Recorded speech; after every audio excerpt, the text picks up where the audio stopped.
नमस्ते, आप सबका इस सत्र में स्वागत है। नमस्ते आचार्य भाई। आइए नमस्ते। हम पिछले सप्ताह का थोड़ा जो देख लें, फिर आगे बढ़ते हैं।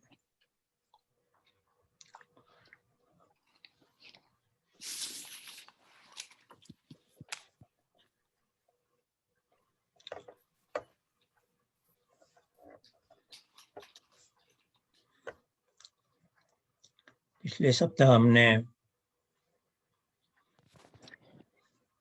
अष्टांग योग के अंतर्गत यम और नियम की चर्चा की थी। यम और नियम के बाद जिसको पतंजलि ने प्रतिपक्ष भावनम कहा है, आत्मनिरीक्षण, उसका भी हमने विस्तार से वर्णन किया। फिर यम और नियम के जो पांच अंग हैं, अहिंसा, सत्य, अस्तेय, ब्रह्मचर्य, अपरिग्रह और शौच, संतोष, तप, स्वाध्याय, ईश्वर प्रणिधान, इसकी भी बात की थी। आज हम यम और नियम के बाद आसन, प्राणायाम, प्रत्याहार, इसकी चर्चा करेंगे। मैं दोनों ही देखता हूँ।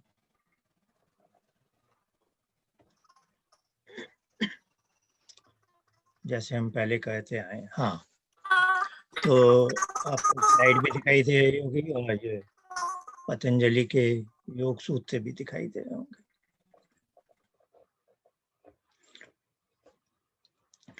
तो हम 46वां सूत्र देख रहे हैं अब, दूसरे अध्याय का, स्थिर सुखम आसनम। यह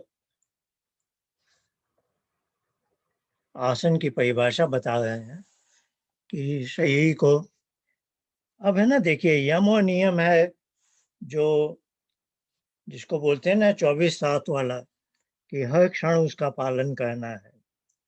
और जब एक साधक ये विचार करता है कि अगले 10, 15, 20 मिनट, 50 मिनट जितने भी हैं वो उपासना में लगाना चाहता है, तो अब जो उसका क्रियात्मक भाग है वो अब आरंभ हो रहा है। ऐसा नहीं है कि यम और नियम क्रियात्मक भाग नहीं है, वो तो प्रति क्षण चलने हैं, वो तो सार्वभौमिक है ना।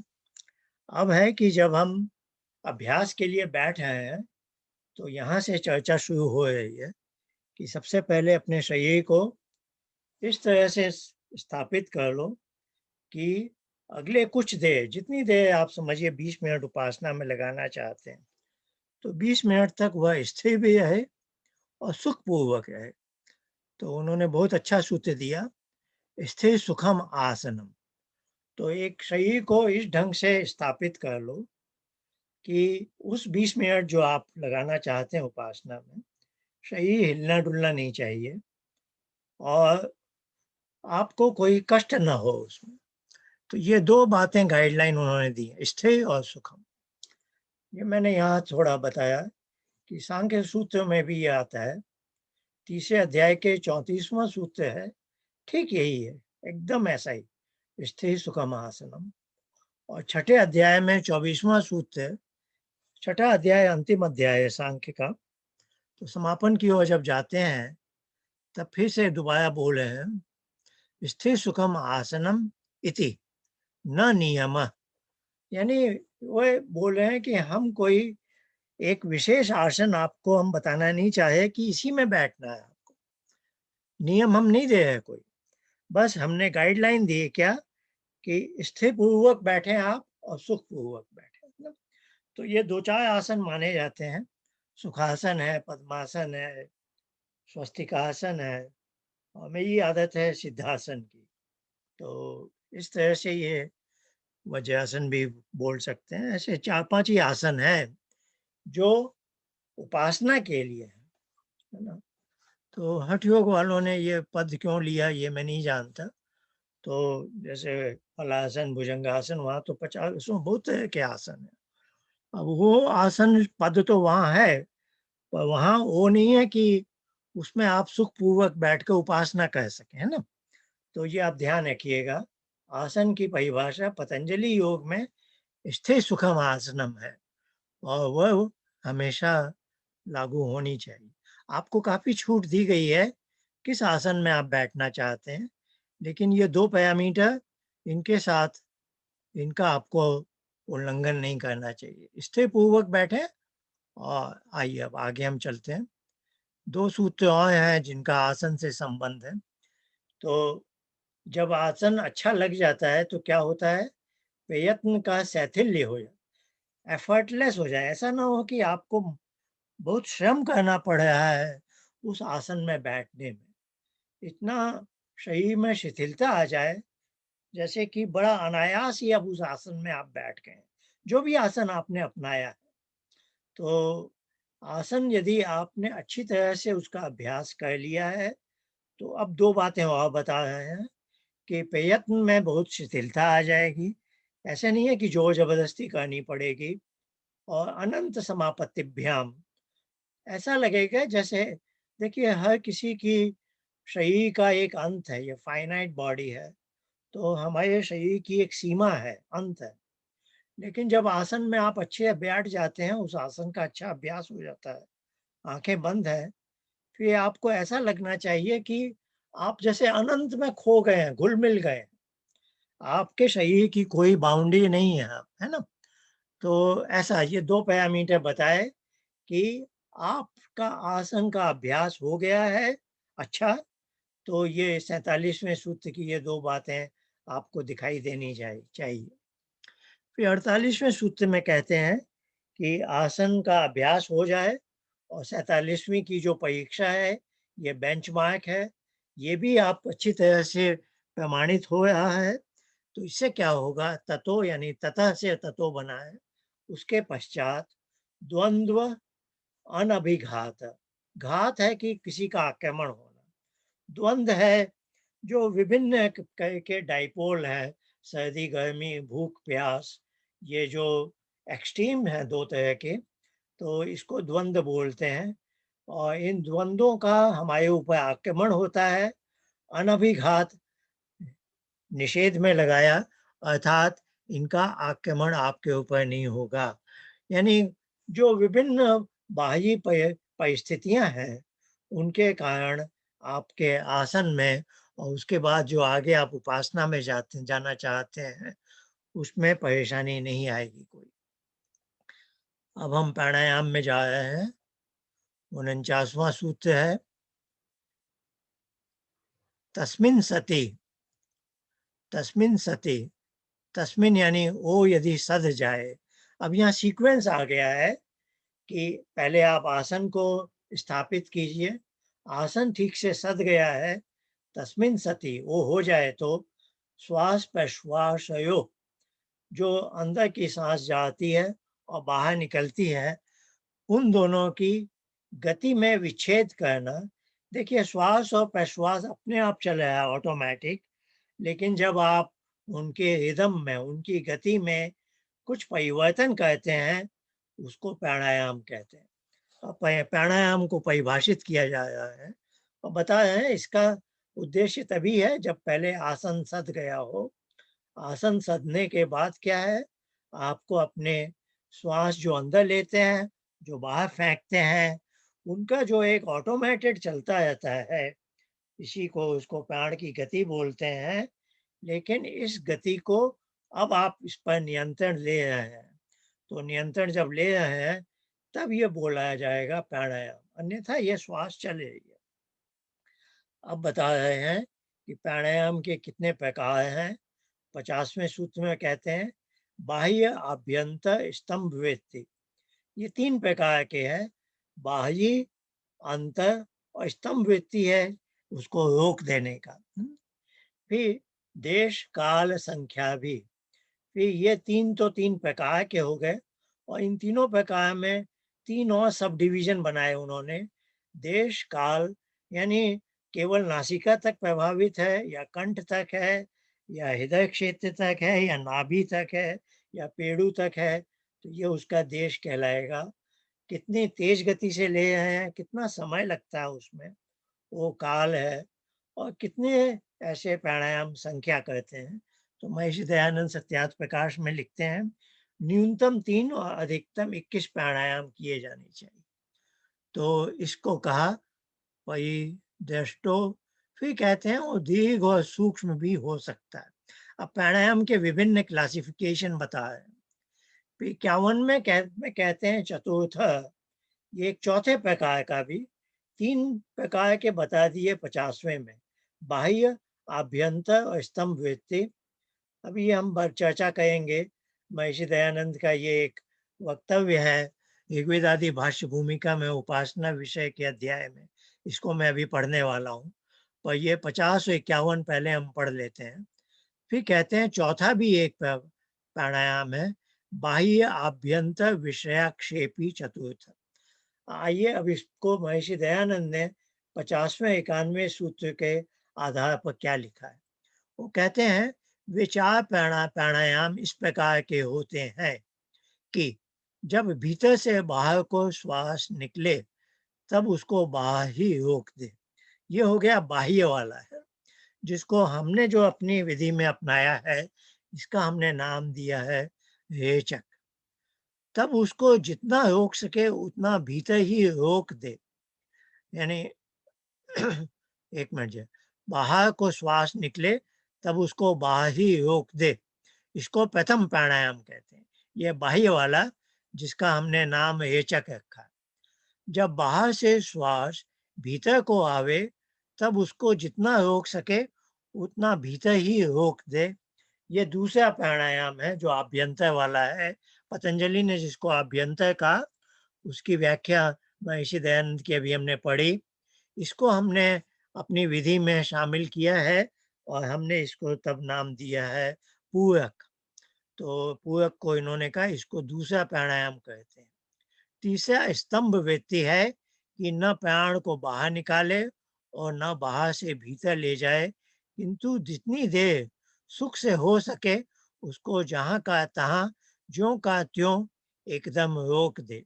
इसको हमने अपनाया है कुंभक कह के। तो हमने एक प्राणायाम का चक्र कैसे बनाया था कि रेचक कहना जो प्रथम प्रकार का है, फिर कुंभक कहना जो तृतीय प्रकार का है, फिर हमने कहा पूरक करो ये द्वितीय प्रकार का है, फिर हमने कहा कुंभक करो। इस प्रकार से हमने कहा ये एक प्राणायाम चक्र माना जाएगा। तो इसको भी संगति हमने हमने जो प्राणायाम की विधि अपनाई हुई है वो 50वें सूत्र के 3 प्रकार के जो प्राणायाम है उनको अपनाया है। फिर आगे वो लिखते हैं और चौथा यह है कि जब श्वास भीतर से बाहर को आवे तब बाहर ही कुछ रोकता रहे। अर्थात जब उल्टा कर दिया, और जब बाहर से भीतर आवे तब उसको भीतर ही थोड़ा थोड़ा रोकता रहे। इसको बाह्याभ्यंतराक्षेपी कहते हैं, जो 51वें सूत्र में बताया था। अब इस प्राणायाम के लाभ बताए हैं 52वें और 53वें सूत्र में। ततः उससे पंचमी में है, ततः यानी प्राणायाम से क्षीयते यानी क्षय हो जाता है, हट जाता है प्रकाश का आवरण। प्रकाश की यह स्थिति शीलम में हमने देखा था द्वितीय अध्याय में, दृश्य के बारे में जब बताया गया था प्रकृति के बारे में कि प्रकृति त्रिगुणात्मक है। तो चित्त जो है वो सत्व प्रधान है, तो वह ज्ञान का प्रकाश देता है। तो ये प्रकाश से उसका आशय है। प्रकाश के ऊपर जैसे बादल जैसे कुछ आवरण आ जाते हैं, तो प्राणायाम से कहते हैं कि वो आवरण और पर्दा जैसे हट जाता है, बादल हट जाते हैं, ताकि मैं अंदर अब अपने विज्ञानमय कोश में प्रवेश कर सकूं। तो आप जानते ही हैं कि मनो अन्नमय कोश, ये जो आसन हमने देखा, आसन का संबंध है अन्नमय कोश से, प्राणायाम का संबंध है प्राणमय कोश से। तो इन दोनों को हम अनुशासित कर रहे हैं इस क्रम से, क्योंकि ये अंदर की यात्रा है उपासना में। साधक बाहर से अंदर जा रहा है। अब इससे बता रहे हैं कि अंदर जो जहाँ चित्त है उसके ऊपर जो आवरण है वह हट जाता है प्रकाश से, है ना। तो इससे भी बताते हैं, एक और लाभ बता रहे हैं। क्या बोला है और धारणासु, धारणा में इसकी मन की योग्यता बढ़ जाती है। सांख्य दर्शन और योग दर्शन में यदि मन आए तो आप इसको पूरा सूक्ष्म शरीर नहीं समझना है। बुद्धि, अहंकार और मन, ये जो 3 इकाइयाँ हैं, उसमें से तीसरी इकाई मन के लिए है। और दूसरे जगह में जैसे यजुर्वेद के हमने मंत्र देखे थे, तन्मे मनः शिव संकल्पस्तु, या वैशेषिक दर्शन में ऐसे, तो वहाँ जब मन आता है तो पूरे सूक्ष्म शरीर के लिए आता है। तो ये मन शब्द को लेकर बहुतों को धोखा हो जाता है। आप ये प्रसंग को ध्यान में रखिएगा। तो यहाँ पर ये योग दर्शन का सूत्र है। तो अन्नमय कोश के बाद प्राणमय कोश के बाद मनोमय कोश। तो अब बोल रहे हैं कि प्राणायाम करने से मन की जो ऐसे योग्यता बढ़ जाती है, उससे क्या होगा कि अभी हम चौथे अंग प्राणायाम पर है, पांचवा है प्रत्याहार, छठा है धारणा। पर प्राणायाम में का लाभ में बता रहे हैं कि धारणा के लिए जैसे आपका मन तैयार हो जाता है, उसकी योग्यता बन जाती है। तो ये हमने प्राणायाम पर चर्चा की, दूसरे अध्याय के 49 से लेकर 53 सूत्र में। अब ये दूसरे अध्याय का समापन हो रहा है। तो ये 2 सूत्र हैं जिनका संबंध प्राणायाम से है। तो आइए 54वां सूत्र हम देखते हैं। स्व विषय असंप्रयोगे। संप्रयोग शब्द आया था स्वाध्याय में, स्वाध्यायाद इष्ट देवता संप्रयोग, है ना। तो वही शब्द है। योग अर्थात जुड़ना, सम पे प्रकार पे उपसर्ग है प्रकर्षण, अर्थात अच्छी इंटेंसिटी से जुड़ना। सम भी एक उपसर्ग है, सम्यकार थे यानी अच्छी प्रकार से। जब हम कहते हैं ना something has been properly done, है ना। तो सम और प ये उपसर्ग संप्रज्ञात योग और कई जगह आते हैं योग दर्शन में। तो इसका मतलब है बहुत अच्छे ढंग से हो रहा है, और जो उसका परिणाम है वह बहुत उच्चतम कोटि का है। तो दोनों आशय है सम और प उपसर्ग में। तो यहाँ निषेध आया है असंप्रयोगे, है ना। आगे हम पूरा पढ़ते हैं। स्व विषय, जो इनका अपना विषय है। यहाँ प्रसंग चले हैं इंद्रियों का। तो आइए धीरे धीरे इसको समझेंगे। चित्त का ये षष्ठी में है। तो चित्तस्य, चित्त का स्वरूप अनुकार इवे इव इंद्रियाणाम प्रत्याहार। यानी इंद्रियां क्या कहती हैं इसको समझेंगे। सामान्यतः जैसे इस समय में ये आपके श्रोत्र इंद्रिय मेरे शब्दों को सुन रही है और चित्त तक पहुंचा रही है ना। तो सामान्यतः ये पांचों इंद्रियां संसार से जुड़ी रहती हैं, और संसार से की जो भी गतिविधि है उसको अंदर पहुंचाती हैं। अंदर मन, मन अहंकार को, अहंकार पे बुद्धि या चित्त को, जो भी कहिए आप, वहां तक पहुंचता है। अब ये सब योग का वर्णन है, तो हम बुद्धि की बात नहीं बोलेंगे। उसी उपकरण को चित्त के नाम से बोला गया है। यहाँ शब्द भी आया है चित्त। तो पतंजलि योग दर्शन में आप जानते ही हैं बुद्धि के लिए चित्त शब्द का ही प्रयोग हुआ है, क्योंकि वो आप ऐसे भी जान गए हैं। चित्त बुद्धि की ही एक सूक्ष्म अवस्था को चित्त कहा जाता है। तो वो इंजन के रूप में हमने बोलचाल की भाषा में समझ लिया कि जब इंजन पूरे गियर में चल रहा है तो बुद्धि है, और जब वो आइडलिंग पर एकदम धीमे है तो जैसे कि वह चित्त है। तो ये समझाने के लिए है। अब मैं बता रहा था कि सामान्य परिस्थितियों में इंद्रियों से जो ज्ञान प्राप्त हुआ वह चित्त तक जाता है। अब ये जो साधक बैठ रहा है उपासना में, अब ये क्या कर रहा है, ये इंद्रियों पर इतनी विजय प्राप्त करना चाहता है। ये शब्द प्रत्याहार शब्द पर हम पहले थोड़ा विचार करें। ये बना है प्रति, इसमें 2 उपसर्ग है, प्रति और आंग का आ। धातु है हर धातु, हरण करने के। हरण करना यानी प्राप्त करना।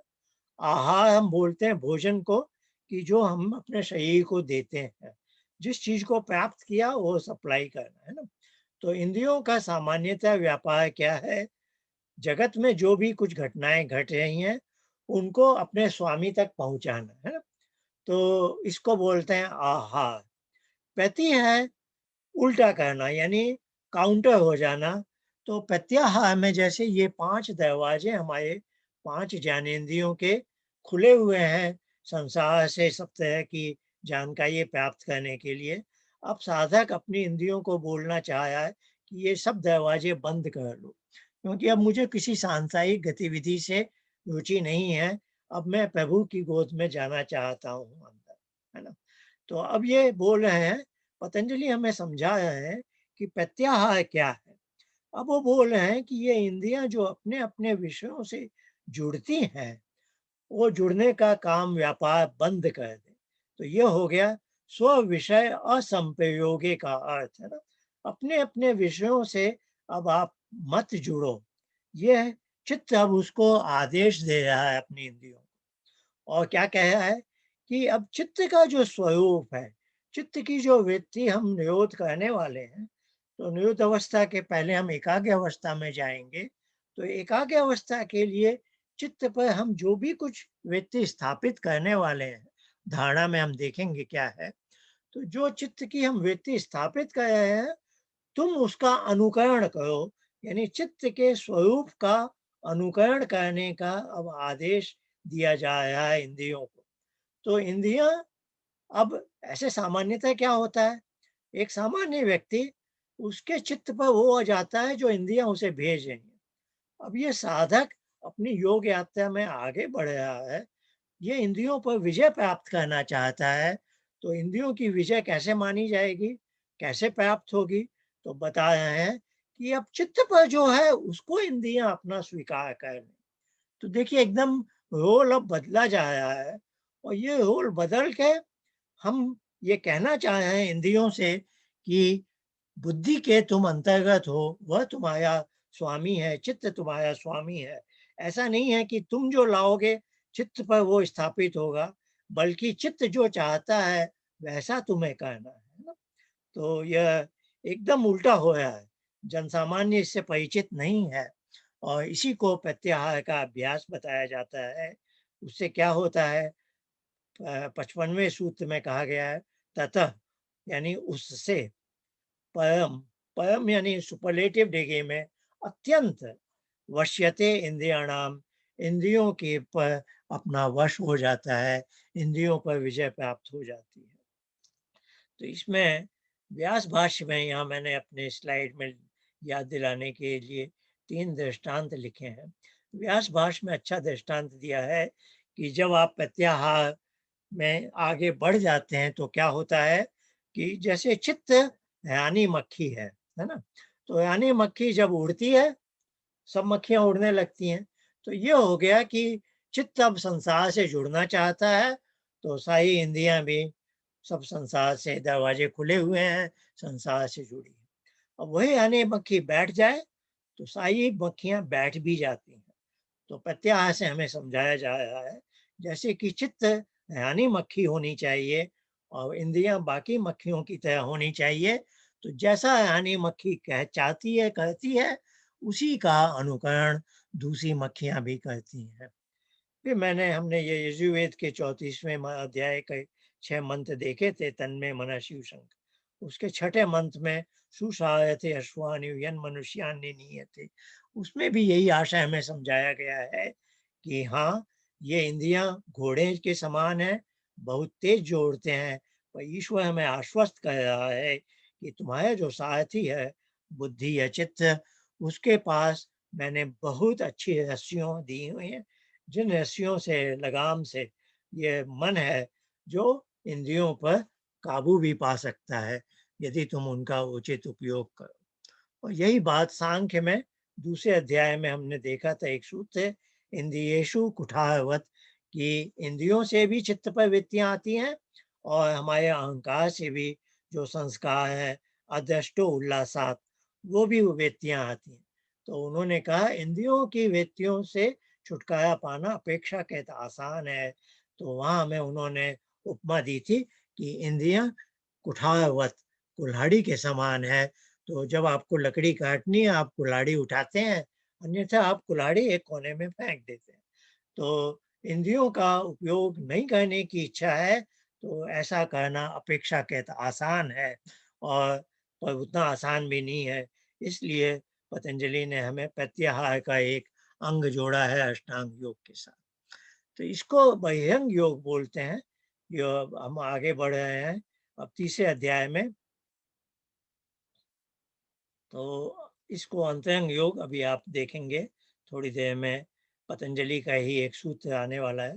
तो इससे हम तीसरे अध्याय का आरंभ करते हैं। थोड़े से ही सूत्र लेंगे और आग योग दर्शन का, जहाँ तक इस पाठ्यक्रम का संबंध है, समापन हो जाएगा। ये 8 सूत्र ही मुझे लेने हैं। आइए, अब यम नियम आसन प्राणायाम प्रत्याहार, यहाँ तक हम पहुँच गए हैं। अब धारणा और ध्यान और समाधि, जिसके बारे में तीसरे अध्याय, जिसका नाम विभूतिपाद है, इसके 3 सूत्र में धारणा, ध्यान और समाधि का वर्णन है। तो पहला सूत्र हम देखते हैं कि देश बंधस चित्तस्य धारणा। अब आप जानते हैं, ये हम बहुत अंदर हम पहुंच रहे हैं। तो यहाँ पर सब जगह योग दर्शन में चित्त ही आया है। तो अब चित्त की एक ऐसी अवस्था जब वह बांध दिया गया हो, या चित्त में कुछ बांध दिया गया हो, उस अवस्था को धारणा कहते हैं। यानी अभी चित्त पर एक व्यक्ति हम चुनकर हम स्थापित कर रहे हैं, जो भी हमारी पसंद है। तो इसके बारे में व्याख्या में मैं थोड़ा आपको बताना चाह रहा हूँ। ये व्यास भाष्य का वाक्य मैंने यहाँ लिखा है कि उन्होंने इसका क्या अर्थ लिया है। देशेषु बाह्य व विषय, तो ये कहना चाहे हैं, देश बंध के अंतर्गत शरीर के विभिन्न अंग हैं, जैसे नासिका का आगे भाग, ललाट में सिर की तरफ। जैसे मैं अपनी कक्षा में प्राय बोलता हूँ कि दोनों भौहों के बीच का जो स्थान है, वहाँ पर फोकस कर लो। तो इस तरह से कोई भी आप ऐसे अंग ले सकते हैं, उसको देश का, या बाह्य अंग भी, शरीर के बाहर की भी कोई चीज, कोई फूल है, कोई कोई अच्छा प्राकृतिक दृश्य है, आपको याद है, या ऐसे कोई वैसी भी चीज, या कोई भी जो विषय है, वह विषय चित्तस्य वृत्ति मात्रेण, इसका मैं आज काफी जोर देने वाला हूँ। ये धारणा में ध्यान रखना है कि चित्त की वह एक व्यक्ति मात्र है। आप समझ गए ना, वो एक स्टेशनरी पिक्चर है। और इस चित्त की व्यक्ति को हम बोलेंगे प्रत्यय। ये शब्द अगले सूत्र में आने वाला है, ये बहुत ध्यान दीजिएगा आप। यह चित्त की एक व्यक्ति है, ये चित्त है, चलचित्र नहीं है। यहाँ आप ऐसा नहीं कि एक व्यक्ति के बाद दूसरी व्यक्ति, व्यक्ति मात्र, इस शब्द पर बहुत ध्यान देना है कि धारणा में अब आप प्रवेश कर रहे हैं, तो चित्त पर एक व्यक्ति और केवल एक ही व्यक्ति हो, है ना।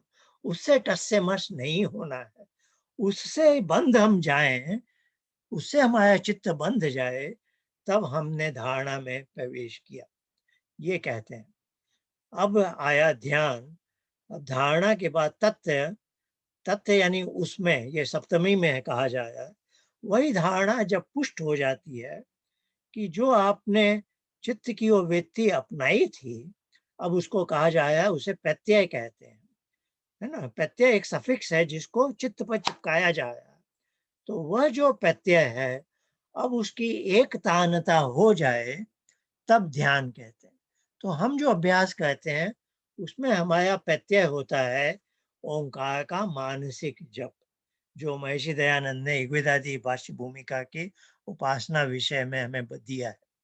तो ओंकार का मानसिक जप, यह जो ध्वनि है, अब ये वाचिक नहीं है, उपांशु ध्वनि भी नहीं है, मन में ये भरी हुई है, मन इसी में पूरा लगा हुआ है, यह हमारी धारणा होती है। फिर हम कहते हैं धारणा जब पुष्ट हो जाएगी, यानी इसी की एक तानता हो जाएगी, तो ध्यान है। अर्थात एक समय ऐसा होता है जब वो ध्यान नहीं कहलाती, धारणा कहलाती है, जब उस प्रत्यय में अवरोध आ जाते हैं, कोई दूसरी व्यक्ति आ गई, कोई दूसरा कुछ आ गया, तब उसे धारणा है। जब दूसरे कुछ का इंटरप्शन बिल्कुल भी नहीं है, तो वही चीज ध्यान हो गई, है ना। तो यहाँ हमने लिखा है इधर स्लाइड में, इच्छानुसार, इच्छानुसार चयन किए विषय की चित्त वृत्ति, उसको कहते हैं प्रत्यय। यानी महर्षि पतंजलि ने हमें बहुत छूट दी हुई है। पहले अध्याय में भी एक सूत्र हम देख चुके हैं, यथा अभिमत ध्यानाद वा, है ना। उन्हें क्या है, जैसा आपकी इच्छा हो उस चित्त वृत्ति को अपना कर प्रत्यय बना के आप ध्यान में अभ्यास कर सकते हैं। वो हमें बहुत छूट दे रहा है ना। तो अभी हम पतंजलि अष्टांग योग के अंतर्गत देख रहे हैं कि यही धारणा पुष्ट हो जाती है जब वह प्रत्यय बना हुआ है, आगे भी बना रहता है, कोई दूसरी चीजों का विक्षेप नहीं होता, कोई दूसरे व्यवधान नहीं आते, तो वही धारणा पुष्ट होकर ध्यान बन जाती है। अब आते हैं हम तीसरे सूत्र पर, तदेव वही, तद एव वह ही, अर्थमात्र निभासम स्वरूप शून्य मेव समाधि। इसका अर्थ हम समझते हैं, ये एक बार ये चर्चा हो चुकी है। अब यहाँ एक तीन तीन इकाइयां हैं, शब्द, अर्थ और ज्ञान। ये हमने पहले अध्याय में देखा था, वितर्क विचार समापत्ति के विषय में, प्रसंग में। अभी हम दोहरा रहे हैं क्योंकि यहाँ शब्द आया अर्थ मात्र, है ना। तो क्या कहना चाह रहे हैं कि समाधि, यही ध्यान समाधि कब कहलाएगा, जब केवल अर्थ मात्र ही भासता हो। भासता हो इनकी भाषा में होता है कि जब चित्त पर केवल वही पुरुष को वही दिख रहा हो, यानी पुरुष जो कि चित्ती या बुद्धि का प्रतिसंवेदी है, उसको भासता है। भासता है मतलब उसको बोध होता है। किस चीज का बोध हो रहा है? अर्थ मात्र का। अब ये अर्थ मात्र जो शब्दावली है, इसका आशय समझने के लिए हम उस तीन इकाइयों पर वापस जा रहे हैं जिसका हमने उपयोग किया था, शब्द, अर्थ और ज्ञान। तो कोई भी वस्तु, तो जैसे किसी ने विषय चुना है, प्रत्यय चुना है, उसकी अपनी कोई गाय है, तो धारणा में उसने गाय की जो चित्त वृत्ति है उसको अपने चित्त पर स्थापित किया हुआ है। अब वही चित्त वृत्ति की एक तानता हो जाए कि कोई और दूसरा हस्तक्षेप नहीं हो रहा है, व्यवधान नहीं है, तो वह व्यक्ति ध्यान में चला गया। अब उसे केवल और केवल वही गाय की गाय दिख रही है। लेकिन अभी वो साधक भी यदि ईमानदारी से अपने अंदर टटोले, तो वहाँ कभी कभी उसे भान होता है, यानी भासना के लिए मैं बोल रहा हूँ, उसे भान होता है कि यह गाय है। कभी कभी उसे, यानी गाय है, ये शब्द है इसका, गाय, यह जो पशु विशेष है, यह इसका वाचक शब्द है गाय। और कभी कभी उसे इस बात का भी भान होता है कि वह इसे अपने चित्त पर चित्त वृत्ति के रूप में देख रहा है ना। तो असल में गाय शब्द का अर्थ है वह पशु विशेष, पर उसके साथ ही साथ गाय रूपी शब्द, और ये जो साधन है जिसको ज्ञान बोलते हैं, ज्ञान उनकी भाषा में पतंजलि की, पर इसको ज्ञान से आप वैसे नॉलेज मत ले लीजिए।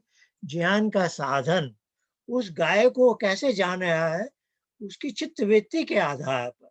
तो चित्त वृत्ति साधन है, चित्त वृत्ति को ज्ञान बोला जा रहा है।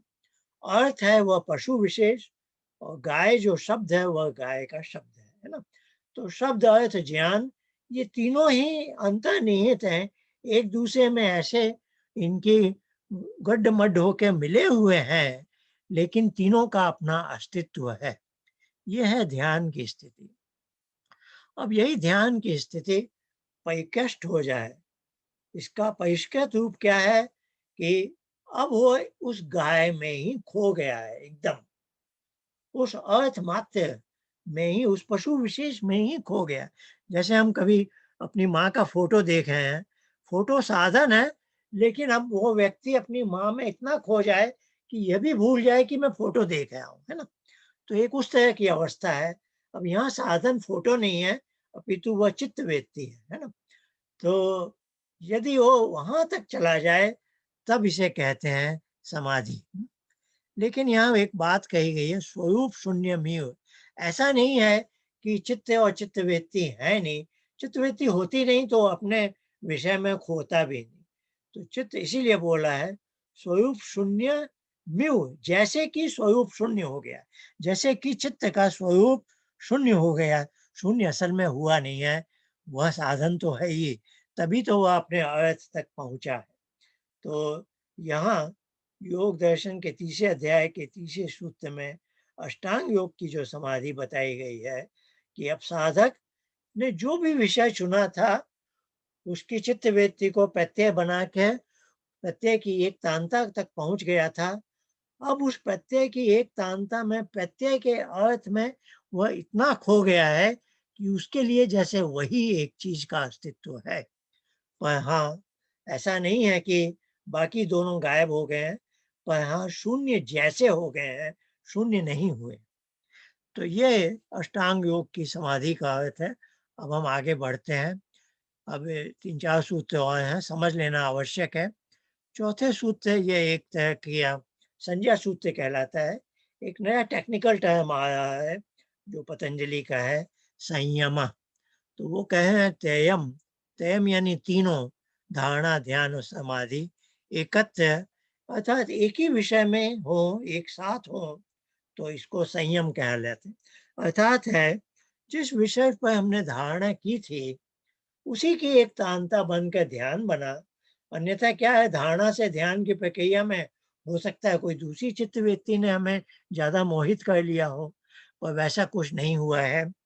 जिस प्रत्यय को लेकर मैं धारणा में चला, वही पुष्ट होकर ध्यान बना और उसी की अर्थ मात्र वो भासने लगा है मुझे, तो मैं समाधि में हूँ। और ये सब तीनों उसी एक विषय पर हैं, अर्थात मैंने संयम को प्राप्त कर लिया है। अब 5वें सूत्र में बता रहे हैं कि तत् जयात, इस तत् आया है संयम के लिए, इसकी जयात हो यानी इसका अभ्यास और भी उत्कृष्ट होता जाए, बढ़ता जाए, तो क्या होगा? प्रज्ञा का आलोक होगा। प्रज्ञा आप देख चुके हैं पहले अध्याय के दूसरे सूत्र में भी कि ईश्वर प्रणिधानात से पहले आया था उपाय प्रत्यय के अंतर्गत, श्रद्धा भी स्मृति समाधि प्रज्ञा पूर्वक।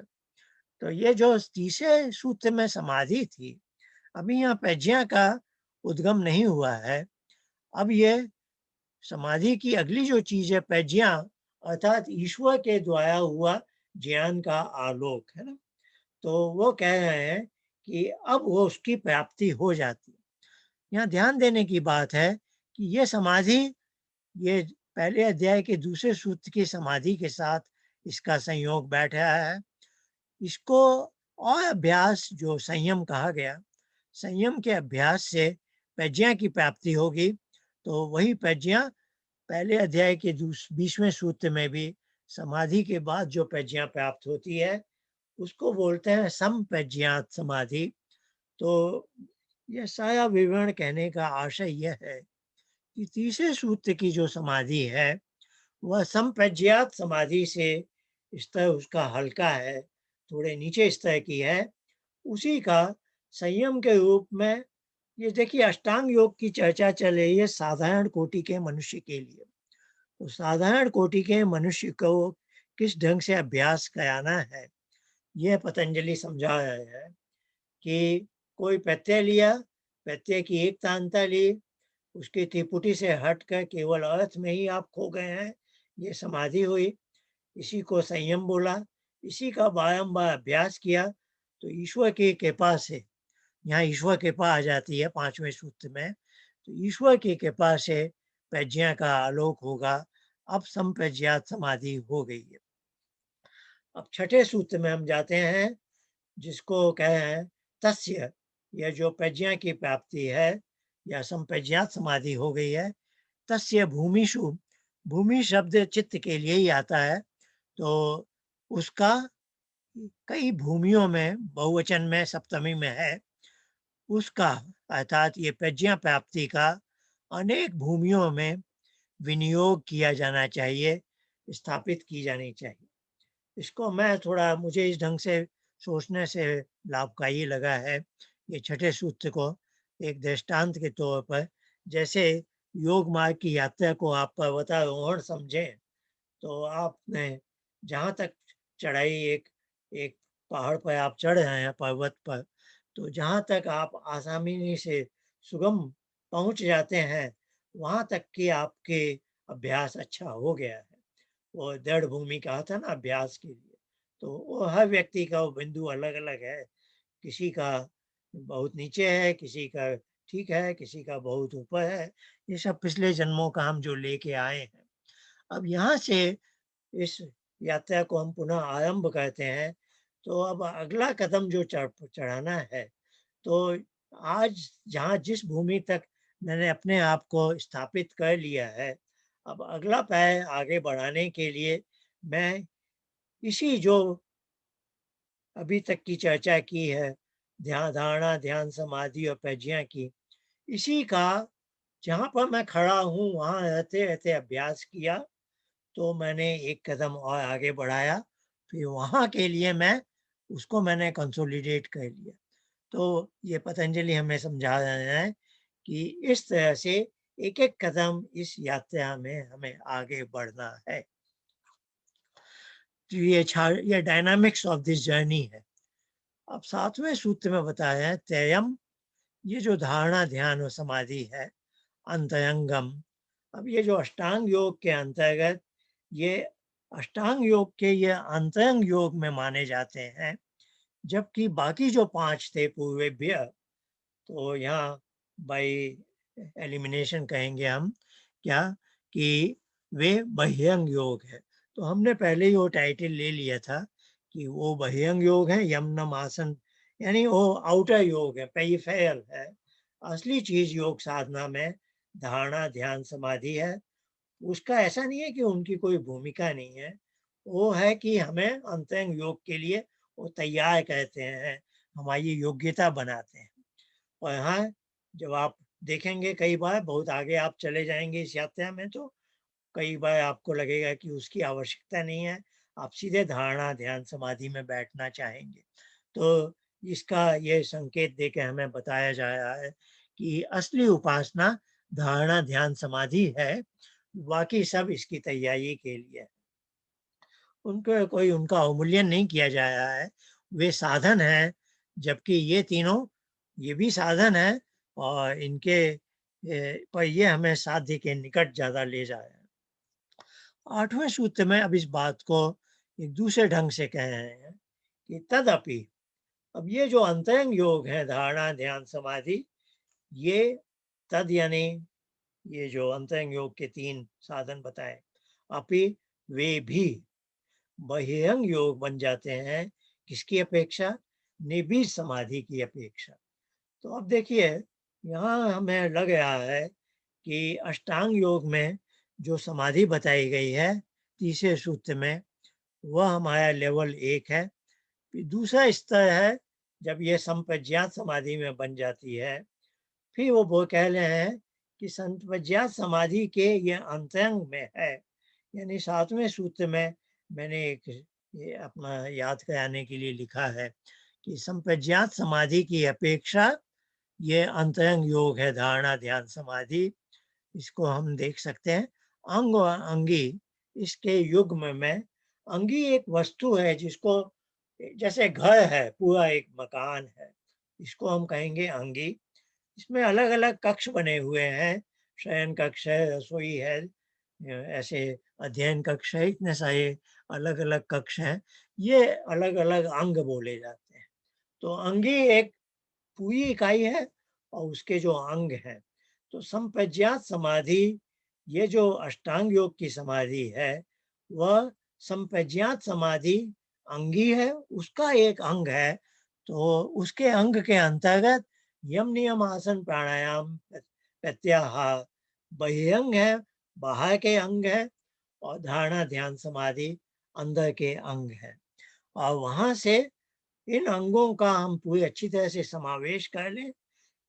जैसे एक कार में बहुत सारे अंग हैं, समझिए 100 अंग हैं। 100 के 100 हमने एक जगह रख दिए और वो कार नहीं बन गई है। अब उनको जोड़ना भी पड़ता है। जोड़ने से वो अंगी बनेगा ना।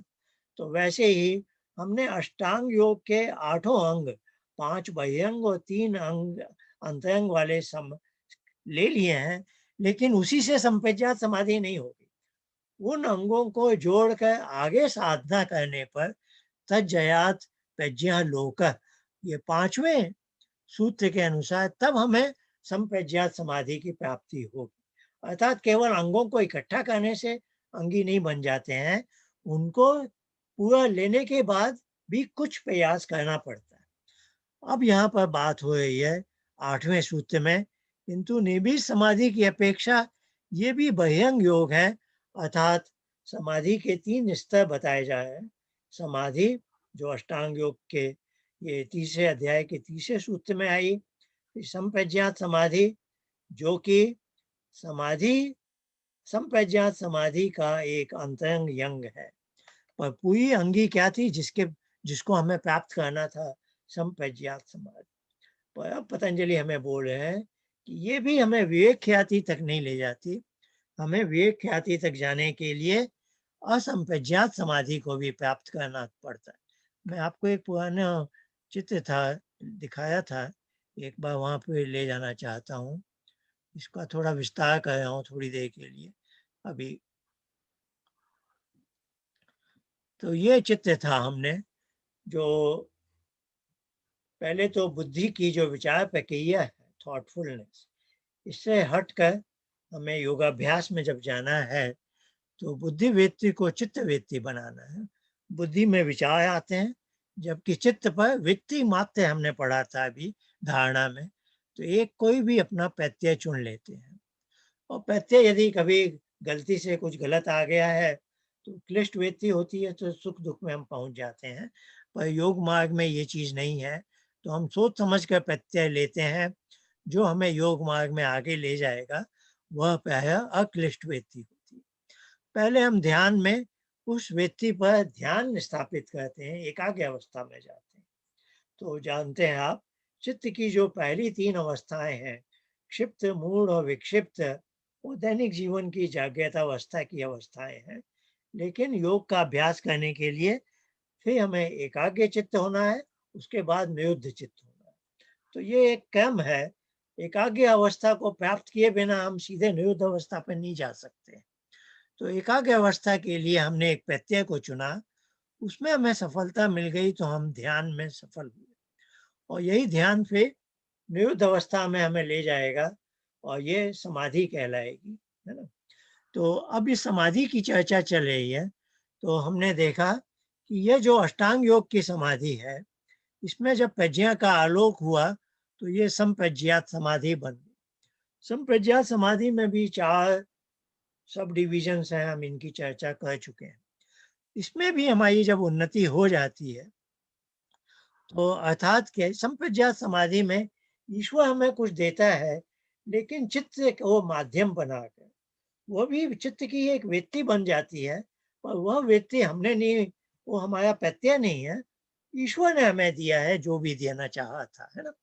तो चित्त के माध्यम से दे रहा है, तो चित्त पर एक वृत्ति के रूप में उपस्थित हुई है, लेकिन वह संप्रज्ञात समाधि है।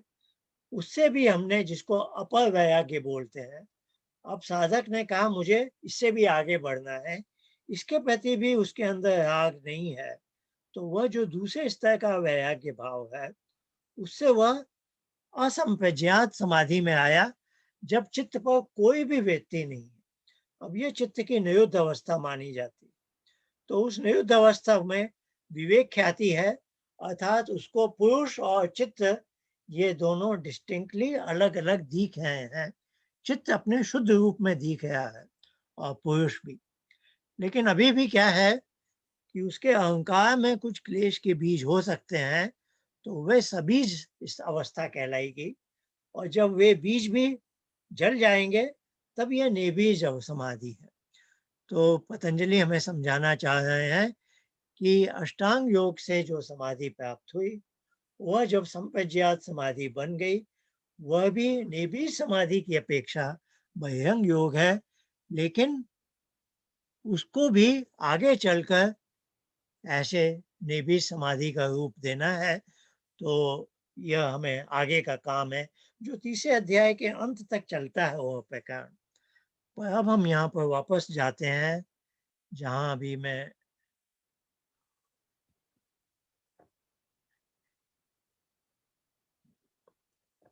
इसकी चर्चा चल रही थी। अब जो हमारी विधि है, जिसको हमने पहले ही सत्य से अपनाया हुआ है, जो ऋग्वेदादि भाष्य भूमिका में उपासना विषय महर्षि दयानंद ने एक अध्याय लिखा है, उसके आधार पर। अब मैं वो आपको बहुत सूक्ष्म अंतर है, आप ध्यान देंगे तो समझ में आ जाएगा। तो अष्टांग योग का जो वर्णन है वो मेरे इस स्लाइड में यहाँ तक है। इस फिर जो महर्षि दयानंद का योगदान है वो मैं समझाना चाह रहा हूँ, तो आप जरा ध्यान से सुनेंगे तो बहुत समझ में आ जाएगा। अष्टांग योग के अंतर्गत ये अभी हम चर्चा कर चुके हैं, धारणा और ध्यान इच्छा अनुसार चयन किए विषय की हम चित्तवृत्ति लेते हैं, जो एक प्रत्यय बन जाता है। फिर हमने देखा, और इसके बैकग्राउंड में था पहले अध्याय का 39वां सूत्र, यथा अभिमत ध्यानाद हुआ, और देश बंधस चित्तस्य धारणा, जो आज हमने तीसरे अध्याय का पहला सूत्र, और इसमें व्यास की इसकी व्यास भाष्य कि चित्त की एक वृत्ति मात्र लेकर हम आरंभ करते हैं अपनी यात्रा धारणा की। और यही धारणा जब पुष्ट हो गई, जिसको हम प्रत्यय बोलेंगे, प्रत्यय शब्द आप जानते ही हैं, प्रत्यय एक तांता ध्यानम, है ना, तो ये ध्यान बन जाता है। और अभी हम चर्चा कर चुके हैं, यही समाधि कब बन जाती है, जब शब्द अर्थ और ज्ञान की त्रिपुटी अब केवल अर्थ मात्र ही हो। तो अर्थ मात्र में ही जब साधक डूब जाता है, तो मैं समझाने के लिए आपको मेरे शब्द हैं ये, जैसे कि वह चित्तवृत्ति के माध्यम से चित्तवृत्ति में जो विषय है उसमें वह डूब गया है ना। तो इसको मैं बोलचाल की भाषा में कह रहा हूँ कि समाधि में क्या हुआ, वह चित्तवृत्ति में डूब गया। इसको अब देखिए महर्षि दयानंद क्या बोल रहे हैं। उन्होंने हमसे ये जो इच्छानुसार था, ये विकल्प हटा दिया है, यथा अभिमत ध्यानाद हुआ, ये हटा दिया। उन्होंने हमें हाथ में एक प्रत्यय पकड़ा दिया है, उन्होंने कहा आप इसी प्रत्यय का उपयोग करो, है ना। तो अभी आप ध्यान दीजिएगा, पतंजलि का उपदेश था 3 श्रेणियों के व्यक्तियों के लिए, उत्तम, मध्यम और साधारण कोटि के लोग। और जो अष्टांग योग की हम चर्चा कर रहे हैं पिछले 3-4 सप्ताह से, वह है साधारण कोटि के व्यक्ति के लिए। तो उसमें उन्होंने छूट दी है, जो भी आपको पसंद है वो प्रत्यय चुन लो, फिर समाधि तक पहुंच जाओ। पर यह समाधि संप्रज्ञात योग से भी हल्की है, और उसके बाद वह निर्भीक समाधि की अपेक्षा भी बहिरंग योग वाली है। आगे आगे और उनका उपदेश चलेगा, और जैसी उन्होंने प्रतिज्ञा की है, विवेक ख्याति तक वह एक साधारण कोटि के मनुष्य को ले जाएंगे, है ना। पर आप समझिए महर्षि दयानंद ने क्या किया, वो जब उनका 19वीं शताब्दी का समय है भारत का, बजाय वो हमें समझाते कि आप सब लोग 3 श्रेणी के लोग हो, आप इस श्रेणी के लोग के लिए ये उपदेश चाहिए है, उन्होंने ऐसा नहीं किया। उन्होंने अष्टांग योग अपनाया, क्योंकि वह साधारण लोगों के लिए भी ठीक है, तो उत्तम श्रेणी के लोगों के लिए भी ठीक होगा। और उन्होंने क्या किया कि अष्टांग योग से बहिरंग योग के प्रत्याहार तक सब वही रास्ता लिया। धारणा में आके उन्होंने ये छूट हमसे ले ली। उन्होंने कहा आप ओंकार के मानसिक जप को प्रत्यय बनाइए। समझ गए ना आप, जिसके का बल पर वह हमें ईश्वर परिधान पर ले जाए। तो आप जानते हैं ना, योग दर्शन के पहले अध्याय जो उत्तम श्रेणी के लोगों के लिए ईश्वर परिधान का विषय था, और जहां मैंने बताया था समापन एक ख होता है कि ईश्वर परिधान से उस व्यक्ति के जो योग मार्ग के केत्यता है वो प्राप्त हो जाती है। तो महर्षि दयानंद क्या कह रहे हैं कि धारणा में एक ऐसा प्रत्यय ले रहे हैं जो ईश्वर परिधान में हमें सफलता दिलाता हो। ईश्वर परिधान और कुछ नहीं है, प्रणव का जप।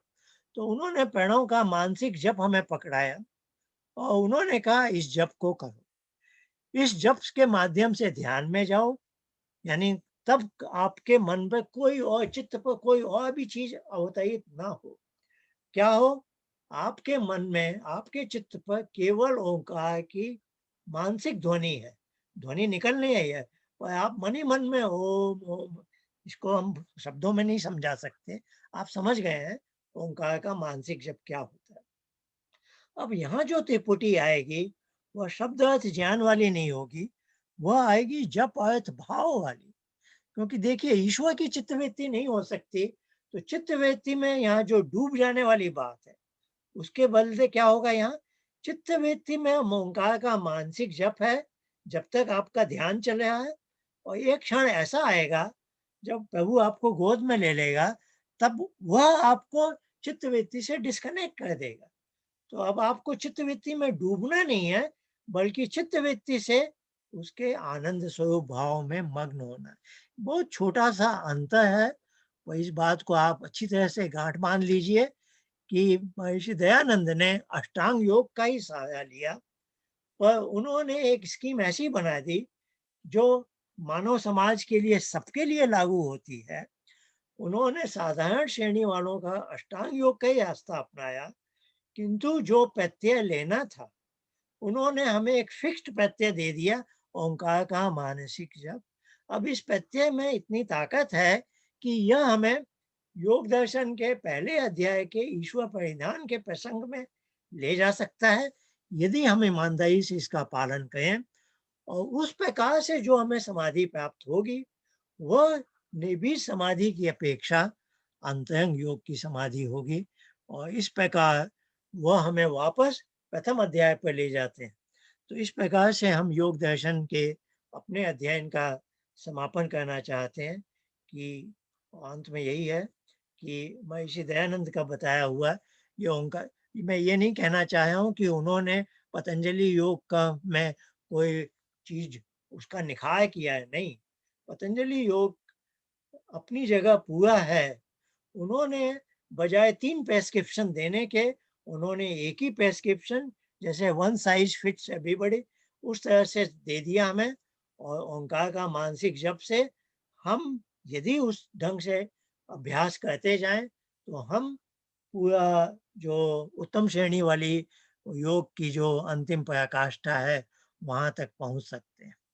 तो इस प्रकार से हम योग दर्शन का अपना अध्याय इस पाठ्यक्रम के अंतर्गत समाप्त करना चाहते हैं।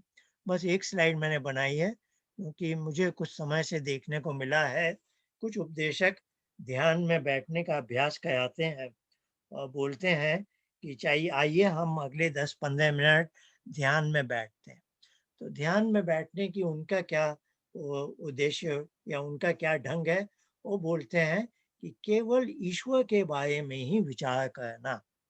यानी ईश्वर के बारे में आप विचार करें मन ही मन, मौन रह के अंदर, तो वह उसको वो ध्यान बोले हैं। तो मुझे थोड़ा आश्चर्य हो रहा था कि ये ध्यान की परिपाटी की प्रेरणा किसी को कहाँ से मिल सकती है, क्योंकि व्यास भाष्य में बहुत स्पष्ट है। क्योंकि देखिए, विचार है बुद्धि वाला, वो उस स्लाइड में मैं आपको दिखा भी चुका हूँ, कि जहाँ आपने कहा कि हम चाहे ईश्वर का अच्छी से अच्छी चीज का आप विचार करें, तो आप ये जो योग मार्ग है, यहाँ से निकल कर आप बुद्धि वृत्ति इधर आ गए। अब आप जो भी आंख बंद करके कर रहे हैं, उसका ध्यान उपासना से कोई संबंध नहीं है। और यह विचार तो आप दैनिक जीवन के 23 घंटे 50-40 मिनट कर सकते हैं, करने भी चाहिए। ईश्वर के बारे में विचार चिंतन हमेशा स्वाध्याय यही होता है, ये अच्छी चीज है।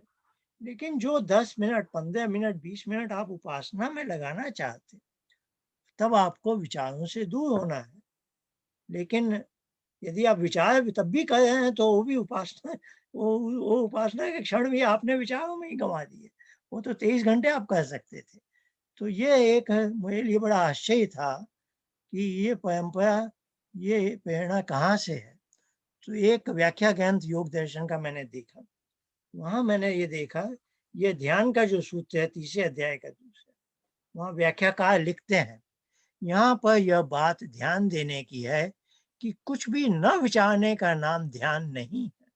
अर्थात वे विचारने को प्रेरणा दे रहे हैं, ध्यान में जाने के लिए बोल रहे हैं विचारने। तो इस व्याख्याकार की इन बातों से शायद किसी को प्रेरणा मिल रही है। इसलिए किसी भी विषय में कुछ भी न विचारना ध्यान नहीं है। यानी ये निषेध 2 बार आया है। इनका कहने का मतलब है कि ध्यान में प्रत्यय की एकतांता को ये एक विचार की एकतांता समझ है। तो प्रत्यय और विचार में क्या भेद है, वो समझ नहीं पा रहे हैं, क्योंकि स्पष्ट है, व्यास ने बहुत अच्छी तरह से चित्त की एक वृत्ति मात्र है, वो प्रत्यय कहलाता है। उस प्रत्यय को आप विचार से नहीं बदल सकते हैं, है ना? तो ध्यान उपासना की आश विधि में हमेशा यही आएगा कि पहला स्टेप होगा विचार युक्त से विचार शून्य बनिए आप। फिर चित्त की वृत्ति जब आ गई, चित्त वृत्ति को एकाग्रता से चित्त वृत्ति निरोध पर ले जाना, या हम कहें तो थॉटफुलनेस टू थॉटलेसनेस, और फिर माइंडफुलनेस टू माइंडलेसनेस। तो ये योग दर्शन का निचोड़ है कि अभ्यास इस दिशा में। अब ये गलती क्यों हो रही है? तो देखिए, हमने बाल की खाल हम नहीं निकाल रहे हैं। हमने बहुत सा समय लगाया था बुद्धि, अहंकार, मन और फिर चित्त आदि को समझने में। वही समझने में यदि भूल हो जाए तो फिर इस तरह से दिशा बदल जाती। तो ये बात आप अच्छी तरह से ध्यान रखिएगा कि चित्त, या चित्त शब्द आ ही गया है तो ही आप समझ जाइए चित्त क्या है। बुद्धि का अत्यंत सूक्ष्म स्तर, चित्त में ही प्रज्ञा का आलोक आ सकता है। तो जब आप, इंस्ट्रूमेंट वही है बुद्धि, लेकिन इसको आप अत्यंत सूक्ष्म स्तर पर इनएक्टिव कर दिया आपने, एक्टिविटी लेवल बहुत अत्यंत अल्प है, तब वो चित्त कहलाता है। अब आपने जहाँ कहा ईश्वर का विचार करो, आपने तो चित्त को बुद्धि बना दिया। तो ये इस तरह से चीजें नहीं होनी चाहिए।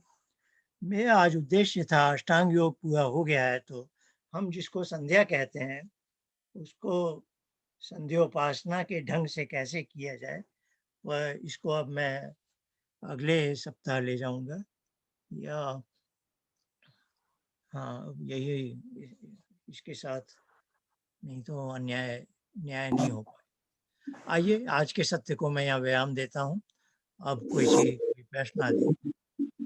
आचार्य जी, हाँ जी।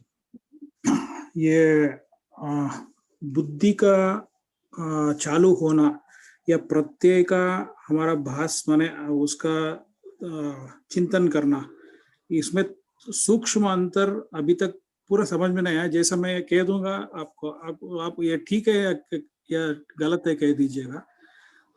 गाय शब्द हमने सुना, इसके मन में प्रत्यय आया कि 4 पैर वाला, 1 पूंछ वाला, 2 सींग, जो भी मांसपेशियों में लिप्त है, चर्म के ढका हुआ, वो गाय का चित्र आया, वो प्रत्यय है। और यदि मैं वो उसका चिंतन करूंगा तो बुद्धि बन जाएगा। हाँ फिर जी। प्रत्यय को कैसे रहना, टिकाना है, मतलब क्या चिंतन करना है उस समय। चिंतन माने चित्र तो आया, लेकिन उसका पूरा वे पकड़ में नहीं है, सूक्ष्म बात। देखिए, आपने अच्छा उदाहरण दिया, आपने ऐसे प्रश्न का उत्तर भी दे ही दिया है। आपने कहा गाय की चित्तवृत्ति को मैंने प्रत्यय बनाया। एक आपकी अपनी गाय है, आप उससे परिचित हैं, आपने आंखें बंद करके आप उस गाय में खो गए हैं, वह हो गई चित्तवृत्ति और प्रत्यय। अब जहां आपने इसके आगे आप बढ़ गए कि गाय अच्छी है, गाय सफेद है, गाय, यानी जहां आपने कैरेक्टराइज करना शुरू कर दिया, अब आप उससे चित्तवृत्ति से बुद्धिवृत्ति में प्रवेश कर गए हैं। आप समझ गए? हाँ जी, हाँ जी। बहुत ही हमारे दैनिक सूक्ष्म। जीवन का है कि उस, देखिए, एक पहले भी ये प्रश्न आया था, तो एक चित्त अपने आप में बस अवस्थित है, वह चित्तवृत्ति है, और उसी को आप प्रोसेस करने लगे तो चलचित्र जैसा बन गया, अब वो विचार बन गया। देखिए, विचार में क्या होगा, चित्त, एक चित्त के बाद दूसरा चित्त आएगा, है ना? हाँ जी। और निश्चयात्मक प्रक्रिया होगी कि यह गाय सफेद है, काली नहीं है ना?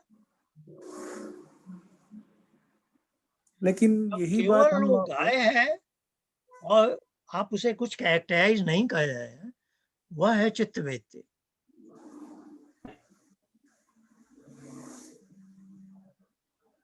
ठीक है। ये पकड़ में नहीं आया आचार्य। गाय का चित्र तो आ गया पूरा, फिर उसी हाँ, में ध्यान करना, मतलब उसी में खो जाना कैसे हो जाएगा? Unless I think about it, unless I do some process about it, how can I dive into that? इसको कैसे देखेंगे? दैनिक जीवन में भी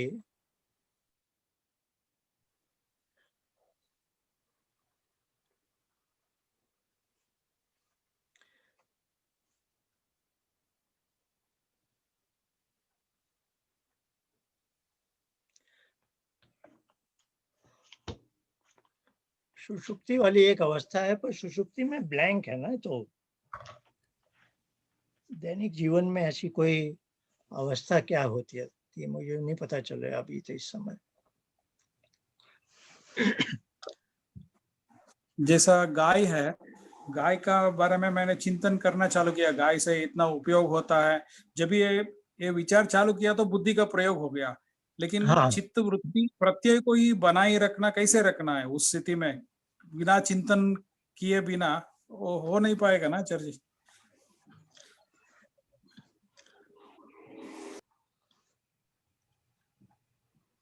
देखिए, जो हम उपासना विधि अपनाए हुए हैं, जब हम कहते हैं कि मन में ओम ओम ओम रहना है, उस समय कभी आप थोड़ी देर के लिए उसकी एक तांता तो बनी हुई होगी, देखा होगा, उसने आपने अभ्यास किया होगा वैसा। हाँ जी। तो वही हम एक तांता की बात कर रहे हैं, यूनिफॉर्मिटी की बात, कि वहां एक चीज है, वो केवल वही एक चीज है, वो बदल के दूसरी चीज नहीं आ रही है। यहाँ प्रत्यय माने शब्द भी हो सकता है, चित्र भी हो सकता है, या स्वाद भी हो हाँ, सकता है। पांचों इंद्रियों के पांच में हाँ से जी। हाँ जी। वहां हमने ध्वनि ले ली थी। हाँ जी। ध्वनि का तो क्या चिंतन ध्वनि हो भी सकता है? श्रोत इंद्रिय का विषय है। हाँ जी। वह अब वह जो ध्वनि है वो केवल चित्त पर स्थापित है। हाँ जी। ये देखिए, दैनिक जीवन में एक चीज हो सकती है, किसी का कोई बहुत प्रिय व्यक्ति होते हैं, हर किसी की माँ, बहन, बेटी, भाई भाई जो भी है, पत्नी, जो भी है,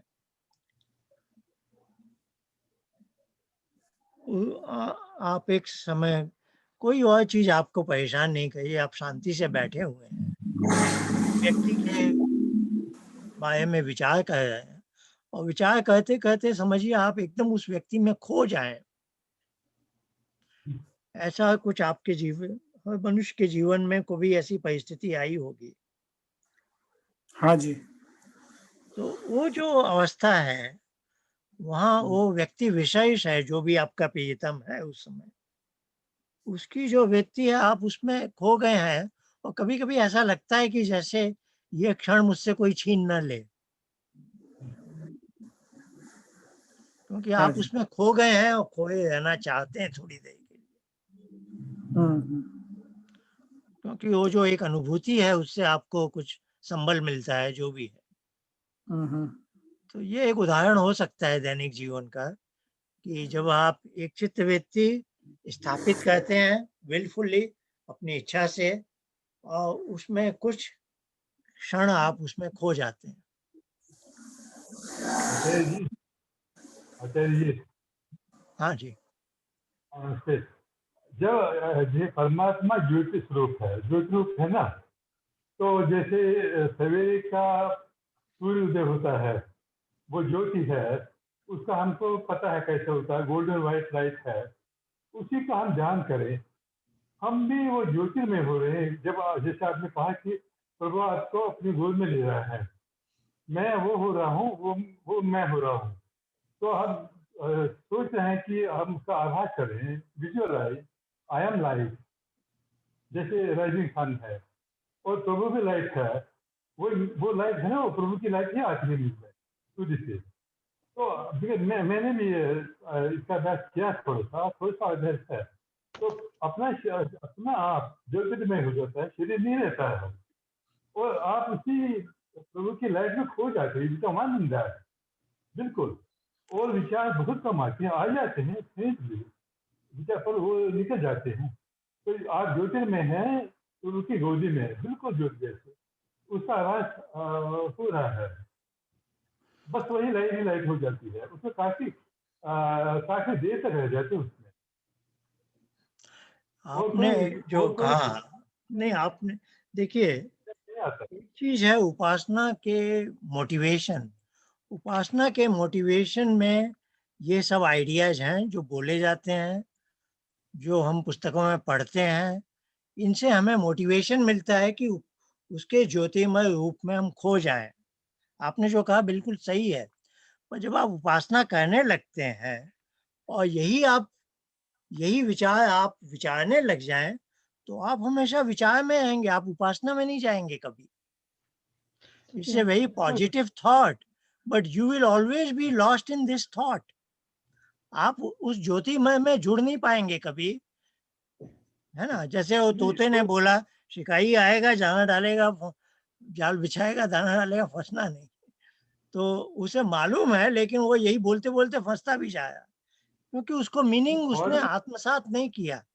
ये जो अभी आपने बात कही कि मैं आंखें बंद करके उसके ज्योतिमय स्वरूप में खो रहा हूँ, देखिए ये जो आपने सोचा ये विचार है।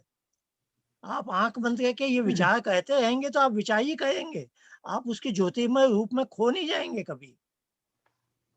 बाद में विचार नहीं नाउ रहता हाउ है, टू ज्योति रहती है वहां। ट्रांसलेट इट, हाउ टू, देखिए एक बात आपको समझनी होगी। एक तो है हमारा चित्त एक साधन है जिसके द्वारा हम दुनिया की सारी चीजों को जान सकते हैं, लेकिन ईश्वर को नहीं जान सकते। ईश्वर के बारे में विचार कर सकते हैं, ईश्वर के बारे में बात कर सकते हैं, पर जो ईश्वर को पाना है वह चित्त का विषय नहीं है। ये आपको गांठ बांधनी होगी एकदम अच्छी तरह से। ईश्वर कभी चित्त की व्यक्ति नहीं बन सकता, नहीं, मैंने ईश्वर ईश्वर को इंद्रियों का विषय नहीं बन सकता। ज्योति रूप में पा लिया। एक मिनट, ये आप वो ध्यान से चित्र सुनिए। तभी जब हम कहते हैं कि ओंकार का मानसिक जप करो, इसका मतलब ये नहीं है कि ईश्वर की जो ओंकार की ध्वनि है उसी की चित्तवृत्ति बनाने से मुझे ईश्वर मिल जाएगा, नहीं। वो एक टेंटेटिव चीज है कि कोई और व्यक्ति मेरे चित्त पर ना आए, किसी और चित्तवृत्ति को नहीं आने दूं मैं, इसलिए मैं ओंकार का मानसिक जप कर रहा हूं। अब इसके बाद क्या होना है ये मेरे हाथ में नहीं है। देखिए, ध्यान से उपासना में, ध्यान से समाधि में आप नहीं जाते, कोई आपको ले जाता है ना। तो अच्छा टेंटेटिवली ये आप क्या बोल रहे हैं कि यदि मुझे कोई नहीं ले जाता है मैं उसके ध्यान में रहूंगा, यानी मैं किसी और चीज का ध्यान नहीं करूंगा। और वो आप इतना अपने मन में ठान लिया है कि मैं ओंकार का ही मानसिक जप करूंगा। अब इस ठीक ओंकार है। के मानसिक जप के बदले आप ओंकार ईश्वर के ज्योतिमय स्वरूप या कुछ और पर विचार करने लग गए। अब आप चित्त वृत्ति से बुद्धि वृत्ति पर आ गए हैं। अब जो संभावना थी कि आप ध्यान से समाधि में जाते हो, आप ध्यान से भी हट गए हैं। तो नहीं, आचार्य जी, ओमकार है, पहले आपने आवाज बोली, फिर उसको कम कर दिया उपासना, फिर उसको आवाज को ओम का सूक्ष्म कर दिया, फिर मन में चलता है। पहले एक तो तरंग होती है ओम की और ध्वनि, बाद में मन में हो जाती है सूक्ष्म ध्वनि Om. That become audio visual. Om Om भी चल सकता है, मन में ओम भी है और लाइट भी है, दोनों लाइट का ऑडियो विजुअल। तो मीन वो लाइट भी है और ओम भी है। ओम का ज्योति स्वरूप ओम रह सकता है, ओम हो जाएगा मन में। ठीक है, वो हम ओम का डिस्कस कर चुके हैं पहले चैप्टर में, ईश्वर प्रणिधान में। ओम का जप, अब ये जप बड़ा सटल है कि ये मुंह से नहीं निकलना, वाणी से नहीं निकलना, लेकिन मन में वही है केवल। तो ये उतना आसान नहीं, आप कह के देखेंगे तो। और यदि ये जिसके लिए आसान है तो उसके लिए अगला चीज भी आसान हो जाएगी। वो अभी हमारे लिए, हम सबके लिए सामान्यतः चैलेंज यही है कि ओम के मानसिक जप तक उसी में बैठे हैं, और उसमें ही बीच बीच में हमें एकाध क्षण वैसे मिलते हैं जब हमें लगता है कि हाँ अब मैं एकदम ब्लैंक हो गया हूँ। ओ और किसी का कोई प्रश्न? हाँ जी आचार्य जी नमस्ते। हाँ, नमस्ते। मैं इसमें यही कहना चाह रहा हूँ कि मन में ओम का जप चलता रहे और हम सावधान दृष्टा के रूप में ये देखते रहें कोई विचार नहीं उठे। किसी विचार भी को तरह का कोई भी विचार ना आए। हाँ, उसको कोई भी विचार नहीं उठने दें तो फिर एक रिक्त स्थान आ जाता है और उसको लगातार बनाए रखें तो वो फिर ध्यान की स्थिति होगी। बिल्कुल सही कहा। ऐसा लग केवल हाँ, दृष्टा का भाव तो ज़रूर रहता है कि मैं दृष्टा के रूप में देख रहा हूँ। हाँ, वो ध्यान में रहेगा। वो त्रिपुटी जी, है ना, तो हाँ, उसमें हाँ, आपको बस कभी-कभी अपना भी भान रहेगा। लेकिन आप हाँ, यदि केवल ओंकार के मानसिक जप में ही संलग्न है, तो मैं तो कहूँगा वो बहुत अच्छी उन्नति हुई है। हाँ, मुझे तो केवल यही अनुभव में आया है कि यदि ओंकार का जप हम बार-बार जब जब वो ध्यान वहाँ से छूटे तो वापस उसी ओंकार को जपें और संसार का कोई विषय लाएँगे तो फिर ये नहीं आएगा। विषय कोई भी ना आए, ईश्वर का भी विषय हाँ, ना आ जाए। संसार हाँ, कोई भी विषय उठने ही नहीं दें, हमको हाँ, तो केवल हाँ, ये देखना है। केवल यही जी, देखना है बस। जी, जी। तो उसमें बस यदि वो दृष्टा भाव रखें, ओंकार दृष्टा के का रूप में। मानसिक जप में किसी तरह से टूट जाता है, तो ये धारणा बन गया और उसकी एक तो तानता हो गई तो ध्यान बन गया। और यही ध्यान जब पुष्ट हो जाएगा अपने आप, देखिए आप यदि उसके में इतने तन्मय हैं तो वो आपको लेगा भी अपने पास। और जो टूटता है तो उस समय वापस ओम का जप जप जप करने लग हाँ, जाते हैं, वही है, फिर कुछ अपने आप देर के लिए ध्यान हो रखना जाता है। है कि इसमें कोई व्यवधान ना आ जाए। जी, यदि वो फिर टूट रहा ओम है यानी आप धारणा की कोटि में हैं, कोशिश, देखिए मनुष्य कहाँ तक पहुँच सकता है? मनुष्य ध्यान तक पहुँच सकता है। ध्यान के बाद जो अगला है, जैसे आप नींद के लिए आप बिस्तर पर जा सकते हैं, आँख बंद कर सकते हैं। आप स्वयं नींद में नहीं जाते, कोई आपको नींद में ले जाता है। ध्यान रखना हो। देखिए सुषुप्ति और समाधि में बहुत साम्यता है। सांख्य में ये सूत्र बहुत अच्छा है। समाधि सुषुप्ति मोक्षेषु ब्रह्म रूपता। इन तीनों अवस्थाओं में हम प्रभु की गोद में हैं। सुषुप्ति में भी वो हमें ले जाता है, समाधि में भी वो हमें ले जाता है। पर वो हमें ले जाए इसके लिए हमें अच्छी तैयारी करनी पड़ती है। देखिए हम सब बिस्तर दूसरा पर जाते हैं और कईयों के हाथ में स्वप्न आते हैं, सुषुप्ति नहीं मिलती, है ना? फिर हम सुबह उठ जाते हैं, स्वप्न याद है, यानी हमारे चित्त में कुछ चल रहा था, है ना? हम सुषुप्ति में नहीं जा पाए। कभी-कभी हम सुषुप्ति में चले भी जाते हैं। तो वैसे ही ये ध्यान का भी अभ्यास करते हैं। जैसे समझिए आपको कई महीनों से सुषुप्ति नहीं मिली है, इसका मतलब क्या आप बिस्तर पे जाना, नींद लेना बंद कर देंगे क्या? नहीं कहेंगे। आप कहेंगे ईश्वर की कृपा से जैसी भी मुझे नींद मिल रही है, मुझे लेनी चाहिए। आप जाएँगे, आप थोड़ा ऐसा उद्योग कुछ करेंगे कि आपकी नींद की क्वालिटी अच्छी हो जाए और सुषुप्ति मिलने लग जाए। लेकिन सुषुप्ति नहीं भी मिल रही है, तो भी घटिया क्वालिटी की नींद से आप उसका लाभ उठाएँगे, है ना? तो वैसे ही यदि आपका ध्यान समाधि में नहीं जा रहा, फिर भी आप ध्यान में बैठते हैं, आप समझे ना? जब उसकी कृपा होगी वह जैसे आपको सुषुप्ति में ले जाता है, वैसे ही वह समाधि में ले जाएगा। पर आप बिस्तर पर ही नहीं जाएँ तो नींद भी नहीं आएगी, फिर सुषुप्ति का सवाल ही नहीं उठता। आप ध्यान में ही नहीं बैठे हैं, ओंकार के मानसिक जप से ही आप उसमें संलग्न नहीं हुए हैं, तो समाधि का सवाल ही नहीं उठता है फिर तो। समाधि में स्थिति कैसी होती? दृष्टा भाव छूट जाता होगा। हैं जी? समाधि में दृष्टा भाव भी छूट जाता होगा। हाँ जी, हाँ। हाँ जी। जैसे सुषुप्ति जैसी है, सुषुप्ति में आपको अपना भी भान नहीं है, कुछ नहीं है ना। जब आप सुषुप्ति से उठे, आपको लगता है आप कहीं और थे दुनिया में, आपको ना अपना भान था, कहाँ थे कुछ नहीं मालूम था। उस समय आपका चित्त एब्सोल्यूटली ब्लैंक था, कोई इसमें प्रत्यय ऐसा नहीं अनुभव था में वहाँ आया पर। है जी, इसमें ऐसा अनुभव में आया है, दृढ़ संकल्प करके बैठे कि हम विचार को नहीं उठने देंगे, तो काफ़ी देर तक ये इस तरह का हुँ, बना बिल्कुल, रहता है। बिल्कुल ये संकल्प लेना बहुत आवश्यक है। इसीलिए मैंने अंतिम स्लाइड दिखाई कि कुछ यानी ऐसी ऐसी भ्रांति है लोगों में कि मैं आंख बंद करके ईश्वर के बारे में अच्छे अच्छे विचार सोच रहा हूँ और ये मेरा ध्यान हो गया। इसलिए मैं बहुत सावधान कर रहा हूँ कि वो उपासना नहीं है।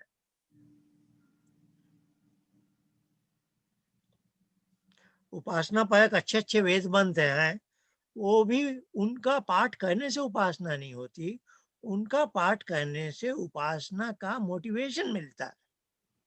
अब गायत्री मंत्र है, ये उपासना पर एक मंत्र है कि उपासना में उसके भरगर की मुझे प्राप्ति होगी, उससे मुझे प्रज्ञा मिलेगी और उससे मेरी बुद्धि को प्रेरणा मिलेगी। ये गायत्री मंत्र का आशय है।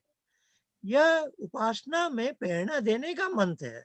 अब कोई गायत्री मंत्र ही बोलता जाए नॉन स्टॉप और कहे कि मैंने उपासना कर ली, ये ठीक नहीं है। आप समझ रहे हैं? आचार्य जी, आपको कभी अनुभव हुआ है ऐसे निर्विचार बिल्कुल, जहाँ पे कोई भी आप एक लीन हो गए हो? नहीं, आपको भी हुआ होगा। देखिए, जैसे आपको सुषुप्ति का हुआ है, आपको समाधि का भी हुआ होगा। देखिए, व्यास भाष्य में है कि हमें तो समाधि प्राप्त करने के लिए इस रास्ते से जाना है, लेकिन वह हमें कभी भी ले सकता है गोद में। महिलाओं का बोलते हैं ना, सिक्स्थ सेंस होता है। आपको कभी लगता है ना कि ऐसे अंदर से एक आवाज आई, वो आपकी समाधि हो गई, आपको उसने कुछ दे दिया। वो देखिए, वो आवश्यक नहीं है कि जब आँख बंद करके आप बैठे हैं तभी। तो ये आपकी ड्यूटी बनती है कि आप फिर भी ये अभ्यास करें। देखिए, एक दायित्व बच्चे का माँ के प्रति, एक है माँ का बच्चे के प्रति। माँ तो उसको खाने को देती रहेगी, गोद में लेगी। वो बच्चे का भी दायित्व है कि कभी कभी अपनी माँ के पास जाए, सब काम छोड़कर, है ना। तो ईश्वर अपना काम कर रहा है, वो तो हमें कुछ देता रहता है और इसलिए उसके प्रति ये आस्था भी आवश्यक है कि कपिल पतंजलि के उपदेश के अनुसार मैं उपासना में थोड़ा आगे बढ़ूंगा तो मुझे वो सफल होगी। तो हाँ, मैं भी ये करूंगा, ईश्वर अपना कर रहा है।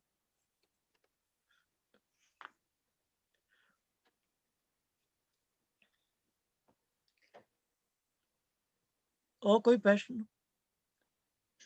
आचार्य जी नमस्ते। हाँ, नमस्ते। सुषुप्ति का आभास होता है क्या इंसान को जब वो सुषुप्ति में जाता है, कि पता चलता है हम सुषुप्ति में चले गए और बाहर आ गए?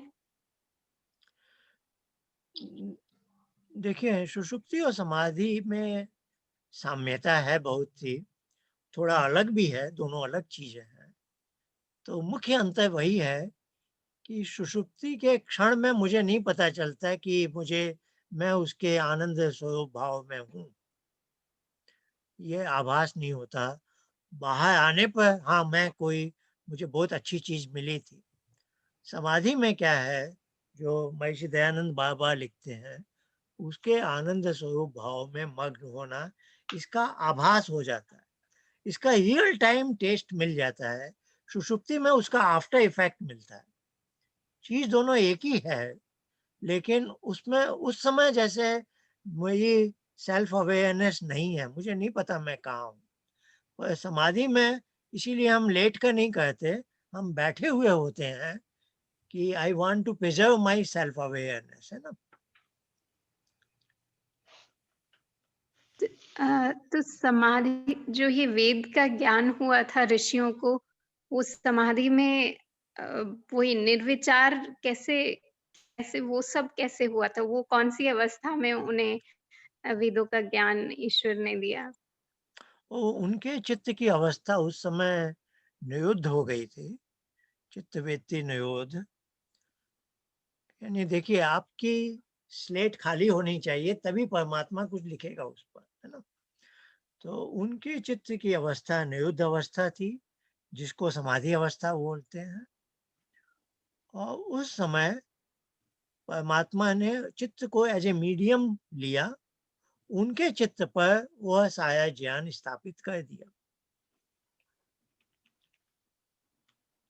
तो यह उनकी संप्रज्ञात समाधि हो गई। तो अम, अब ये सृष्टि के प्रारंभ में ही देते हैं ईश्वर ऋषियों को ज्ञान की किसी भी युग में किसी को भी देते हैं?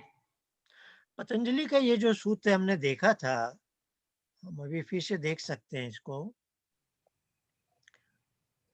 आपने बहुत अच्छा प्रश्न पूछा है। इसमें ये भाव पतंजलि ने हमें कैसे समझाया, देखते हैं। पहले अध्याय में जब ईश्वर प्रणिधान का प्रकरण आता है ना, तब वो ईश्वर के बारे में क्लेश कर्म विपाकाश है। आयुष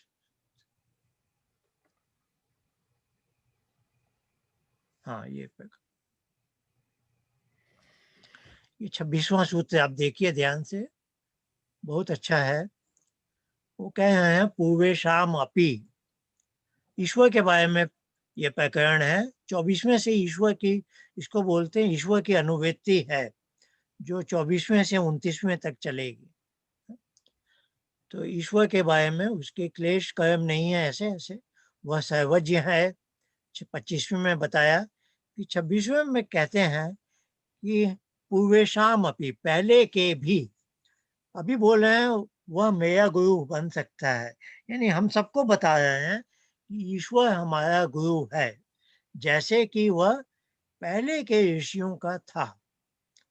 तो जो आपने प्रश्न कहा कि हाँ, आदि मानव में जो हमारी पहली पीढ़ी थी, उन कुछ ऋषियों को उसने वेद का जैसे ज्ञान दिया, वैसे ही वह अन्य मनुष्यों को भी देता है, दे सकता है। और यही बात हमने जो यजुर्वेद का मंत्र देखा था, ये 34वें अध्याय के जो हमने मंत्र लिए थे ना, तो हमने उसमें 5वें मंत्र में हमने देखा था, ये भाव था।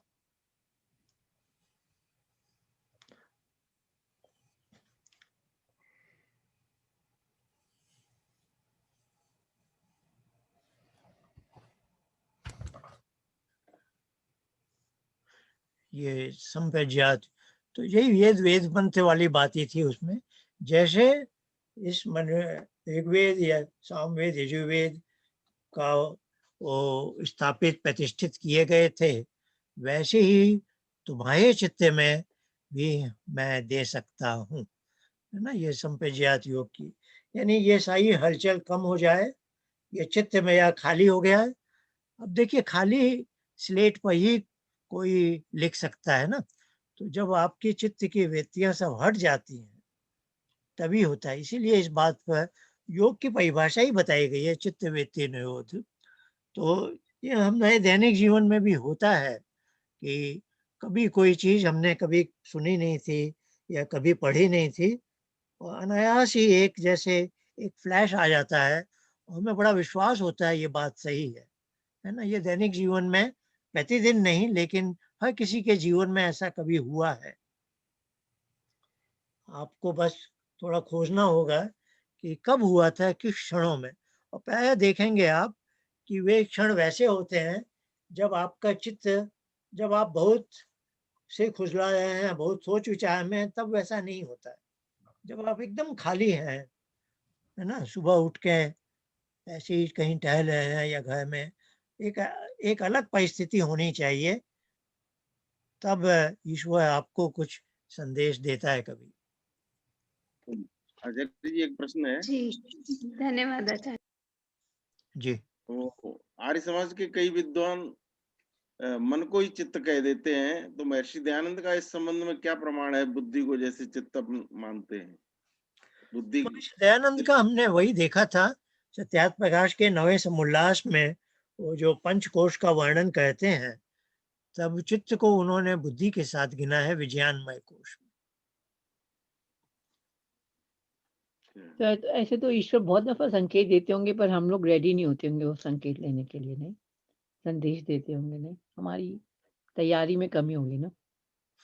हाँ, देखिए, दो एस्पेक्ट हैं इसके। एक तो है इसके अभ्यास करने से हम इसके अधिक इसके योग्य हो जाते हैं, इसके पात्रता हमारी बढ़ जाती है। एक भ्रांति लोगों में है कि जैसे ईश्वर से हमें कुछ फ्लैश मिलता है, तो वो उन्हीं क्षणों में मिलता है जब मैं ध्यान उपासना का अभ्यास कर रहा हूँ। तो ऐसा नहीं है, उन क्षणों में मिल सकता है, लेकिन ऐसे व्यक्ति को किसी और परिस्थिति में भी मिल सकता है ना? क्योंकि देखिए उसे एक क्षण लगता है फ्लैश देने में। वो वो किस परिस्थिति में दे सकता है, वह अधिक जानता है ना। ये समय भी हो रहा आचार्य है, जी, किसी का और प्रश्न कुछ? हाँ, तो ये लास्ट क्वेश्चन आचार्य हाँ, जी।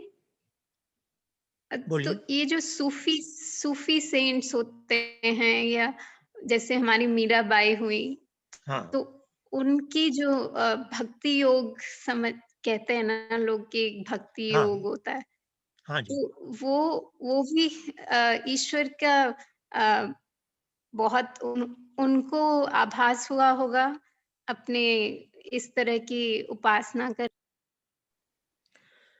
नहीं, बहुत अच्छा प्रश्न है आपका। देखिए, इस पाठ्यक्रम में हमने जो यही दिया है कि उपासना हर मनुष्य को दैनिक जीवन में अपनानी चाहिए। और यह जो उपासना है, यह हर मनुष्य मात्र को के लिए उपयोगी है और कर सकता है।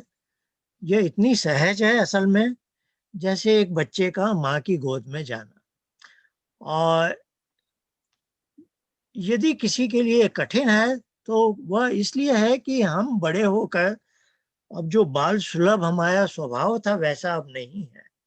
हमारे अंदर मानसिकता में जो बड़े होने के साथ-साथ बहुत सारी चीज़ें आ गई हैं, तो हमारे संस्कार अब उतने शुद्ध पवित्र नहीं हैं, जैसे एक बच्चे में थे, है ना?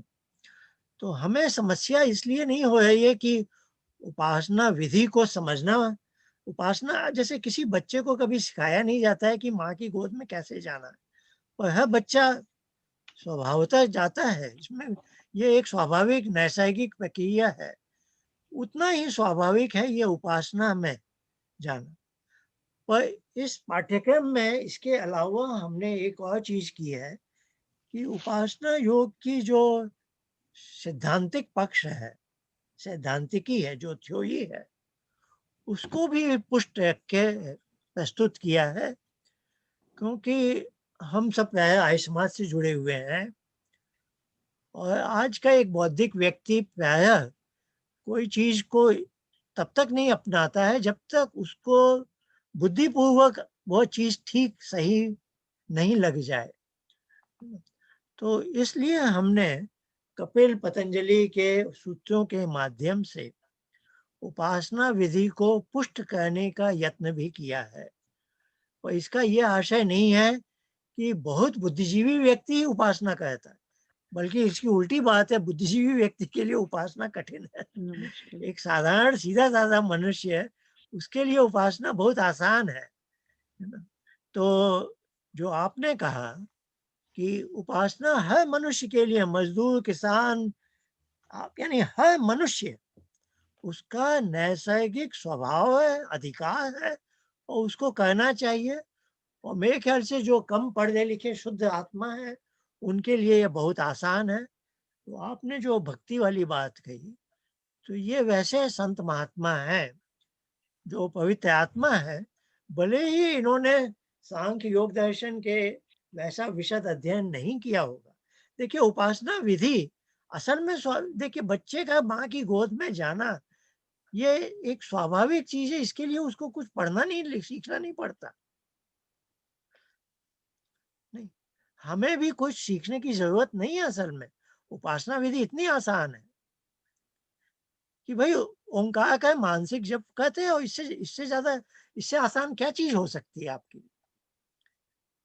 बस मन आँख बंद करके ओम ओम बोलते रहिए ना आप। बोलने से मेरा मतलब है मानसिक जप। आप बोलिए। और यदि सच में आप उससे जुड़े हुए हैं, देखिए आपका ईश्वर से प्रेम है, तो इसका पता कैसे चलेगा? उस क्षण में आपके अंदर कोई और विचार नहीं आएगा। देखिए आप जब टीवी सीरियल देखते हैं, तो कोई दूसरा विचार आता है क्या? नहीं आता है, क्योंकि आपको वो अच्छा लगता है। जब आपको ईश्वर अच्छा लगने लगेगा, तो आप आंख बंद के जब ओंकार का मानसिक जप करें तो दूसरे विचार आएंगे ही नहीं, और जब दूसरे नहीं आए हैं तो उपासना हो ही जाएगी। तो सारा खेल ये है कि आप असल में उससे कितने जुड़े हैं। अब यहाँ कोई उपासना के क्षण में कोई ये नहीं पूछ रहा है आपसे कि चित्त क्या होता है, वृत्ति क्या होती है। ये साई जो बहस हम कर रहे हैं वो हमें इसलिए करनी पड़ रही है कि जो लोग उपासना में नहीं बैठते उनको मोटिवेट करना पड़ रहा है। बहुत से अच्छे लोग हैं, उन्हें ये सब नहीं जानते, लेकिन उनकी उपासना में वो सफल हो जाते हैं। तो जो आपने बात कही बहुत सही बात है कि उपासना में देखिए दो चीजें हैं। एक तो उपासना योग की विद्या की थ्योरी को समझना, और एक है उपासना योग में सफल होना। उपासना योग का जो क्रियात्मक पक्ष है वो बहुत आसान है, और दुर्भाग्य से आर्य समाज में इसकी कमी है, इसलिए हम इस पर जोर दे रहे हैं। और आर्य समाज में क्या, किसी भी बुद्धिजीवी समाज में आप कोई भी चीज स्थापित करना चाहें तो बहुत सारे प्रश्न उठते हैं। तो उन प्रश्नों का हम उत्तर देने का यत्न कर रहे हैं, क्योंकि बहुत सी भ्रांतियां आ गई हैं। आंख बंद करके ईश्वर के बारे में सोचने लग जाओ। अब बच्चा भी माँ के बारे में सोचने लगे लेकिन माँ की गोद में न जाए, ये कोई बात हुई क्या? ये छोटी सी आचार्य जो एक बहुत कॉमन सेंस की बातें हैं उनको हमने सांख्य और योग सूत्रों के आधार पर पुष्ट करते हुए समझाने का यत्न किया है, ताकि लोगों में उपासना के प्रति रुचि जागृत हो। और उपासना से इतने अधिक लाभ हैं, मैं बता नहीं सकता, है ना। और अगला सत्य समापन सत्य है, तो उसमें मैं कोशिश करूंगा। हर सत्य में जितना मैं सोचता हूँ उतना हो नहीं पाता। तो आज वैदिक संध्या छूट गई जो बहुत आवश्यक थी, और इसका एक लिंक है, मैं एक वीडियो वो मैं भेज रहा हूँ ताकि ये मान लिया जाए कि आप लोगों को मैंने बता दिया। तो आप कृपया वो लिंक का देख लें, मैं भेजने वाला हूँ आज या कल में। तो वैदिक संध्या जो मैं आज नहीं कह पाया, संध्या संध्योपासना की ढंग से कैसे होनी चाहिए, ताकि आर्य समाज में लोग संध्या कहते हैं लेकिन वह संध्योपासना नहीं है, वह मात्र मंत्र पाठ है। तो ऋषियों ने हमें संध्या दी है उपासना की विधि के रूप, लेकिन हमने उसको भी ठीक तरह से अपनाया नहीं है। तो इस सारी भावना के रखते हुए हम चाहते हैं, तो आपका ये प्रश्न बहुत अच्छा है कि उपासना में प्रगति करने के लिए आपको कोई बहुत बड़ा स्कॉलर होना, कुछ भी होना, कुछ भी आवश्यक नहीं। इसका कोई भी रिक्विजिट नहीं है बिल्कुल। बस आंख बंद करके उसके अंदर खो जाना है। उसके अंदर खोने का मतलब है दूसरी कोई चीज ना आए आपके पास, क्योंकि बाकी सारी चीजें चित्त के वृत्ति के रूप में आती हैं। ईश्वर चित्तवृत्ति नहीं है। चित्त पर कुछ भी ना आने दो, आप अपने आप उसकी गोद में पहुंच जाओगे। और यह है टेंटेटिवली, तो पतंजलि ने यही कहा, चित्त पर कुछ एकाग्र अवस्था में कुछ स्थापित करना पड़ता है। तो महर्षि दयानंद ने कहा ओंकार के मानसिक जप को स्थापित कर लो। जब तक तुम उसकी गोद में नहीं पहुंचते इसको लेके बैठे हो, इसके साथ आचार्य जी ये इसको मत छोड़ो किसी भी हाल में। संप्रज्ञात और असंप्रज्ञात समाधि में थोड़ा सा अंतर बता देंगे? संप्रज्ञात में यह है कि आपने चित्त निरुद्ध कर लिया लेकिन ईश्वर ने आपको कुछ दे दिया, तो इससे तो गुजरना ही पड़ता है। तो इसकी भी 4 स्टेजेज आएंगी ऐसे ऐसे ऐसे। तो पतंजलि का कहना है ये स्टेजेज अच्छी लगे तो भी इनके प्रति वैराग्य भाव रखो, यानी इनसे गुजरना तो पड़ेगा पर वही डेड एंड न बन जाए। जब आपने ऐसा किया तो अब एक ऐसी अवस्था आएगी कि चित्त आपका खाली है लेकिन ईश्वर उस पर कुछ दे नहीं रहा। देखिए ऐसे समझिए, आप पहली बार बच्चा माँ के पास जाए, समझिए 10-12 साल का है, कभी माँ के पास जाता ही नहीं था। अब बहुत दिन के बाद अचानक उसको कहीं उपदेश सुनने को मिल गया कि माँ से प्यार करना चाहिए, ऐसे ऐसे ऐसे, वो माँ के पास चला गया। तो माँ को अच्छा तो लगा, पर माँ ने उसे गोद में एकदम वैसे नहीं लिया, वो भी परीक्षा करना चाहती है। तो उसने क्या है, उसको एक मिठाई का टुकड़ा दे दिया, वो चला गया। फिर बाद में आने लगा, फिर उसे कुछ मिलने लगा। पर अब ये जो उसको माँ ने कुछ दे दिया, यदि इसी से वो तृप्त हो जाए तो ये हो गया जैसे संप्रज्ञात योग को इसने अंत बना लिया। अब वो डिमांड करने लगे, नहीं मुझे तुमसे कुछ नहीं चाहिए, मुझे बस तुम चाहिए, है ना। अब वो वहां से बोले नहीं नहीं मैं बहुत मिठाई खा ली, मैं बस तुमसे गले मिलना चाहता हूँ, ऐसे। तब माँ समझेगी कि हाँ अब ये मेरे पास असल में आया है ना। तो असंप्रज्ञात समाधि वो अवस्था है जब आपको ईश्वर कुछ देता नहीं है, अपने पास पूरा ले लेता है। इसको कहेंगे विवेक ख्याति, क्योंकि तब चित्त पर कुछ दिखने को है नहीं है ना, चित्त पर कोई ज्ञान नहीं आया है। अब ये चित्त अपने रॉ स्टेट में है, तो आप अपने आप पुरुष और चित्त आमने सामने, जैसे एकदम रॉ स्टेट, यानी क्या कहेंगे, इसमें कोई भी परिवर्तन नहीं है, सत्व का प्रकाश है। इसको विवेक ख्याति कहते हैं। अब उसने पुरुष और प्रकृति को अलग अलग देख लिया, उनको पहचान लिया कि पुरुष अलग है, प्रकृति अलग है। यह असंप्रज्ञात योग हुआ। लेकिन इसमें भी क्या है, अभी चित्त के पीछे जो अहंकार है वहाँ कुछ बीज अभी जीवित हैं क्लेश के, क्योंकि क्लेश के बीज जीवित हैं तो अविद्या के कारण संयोग होता है, तो मुझे फिर दूसरे जन्म में आना पड़ेगा। अब इसी का थोड़ा और अभ्यास हुआ तो वो बीज भी जल गए, फिर वो निर्बीज समाधि। समय हो गया है, कोई और प्रश्न एक अंतिम यदि है तो। धन्यवाद आचार्य जी। धन्यवाद आपका, बहुत अच्छा। धन्यवाद जी, धन्यवाद। भाई का प्रश्न है? बहुत अच्छा सेशन है, पर बहुत डीप सेशन है। उसके लिए आपको एक सिनॉप्सिस हमको नेक्स्ट वीक थोड़ी सी आप दे देंगे तो अच्छा लगेगा। आप देते मैं ही आपको एक और लिंक आज भेजता हूँ, ओके, अगले सत्र के पहले आप कृपया उसे देख लें, ताकि मेरे मन में हो जाए कि मैं जो आपको बताना चाहता था आप तक पहुंच गई वो बात, है ना, कि संध्योपासना के ढंग से कैसे की जानी। लिंक बड़ा है और मैं टाइम बता दूंगा कि इस मिनट से इस मिनट तक देखनी है, तो 20-30 मिनट में संध्या को संध्योपासना के ढंग से कैसे, बहुत आसान चीज है असल में, कि जो मंत्र पाठ कहते हैं, बाद में जब गायत्री मंत्र आता है उसके बाद 10 मिनट ऐसे उपासना कर लेनी जो हम कहते आए हैं, तो बस उससे क्या है, संध्योपासना बन जाती। आप सबको फिर से बहुत धन्यवाद। सबको फिर हम बहुत मिलेंगे अगले सप्ताह। बहुत धन्यवाद अगले आचार्य सप्ताह जी। हमारा धन्यवाद, समापन सबको सत्र है। नमस्कार। नमस्कार। उस दिन हम नमस्ते, थोड़ी सूचना तब आपका तक बहुत पक्की हो धन्यवाद जाएगी। आचार्य जी। मैं बता दूंगा कि इस पाठ्यक्रम का अगला संस्करण 18 मार्च से कैसे होगा, और बीच में 5-6 सप्ताह हम उसका कैसे उपयोग करेंगे। अगले सप्ताह में मैं सब तैयार रहूंगा। ओके, आपको पुनः धन्यवाद। धन्यवाद, धन्यवाद, धन्यवाद। सबको नमस्ते। नमस्ते।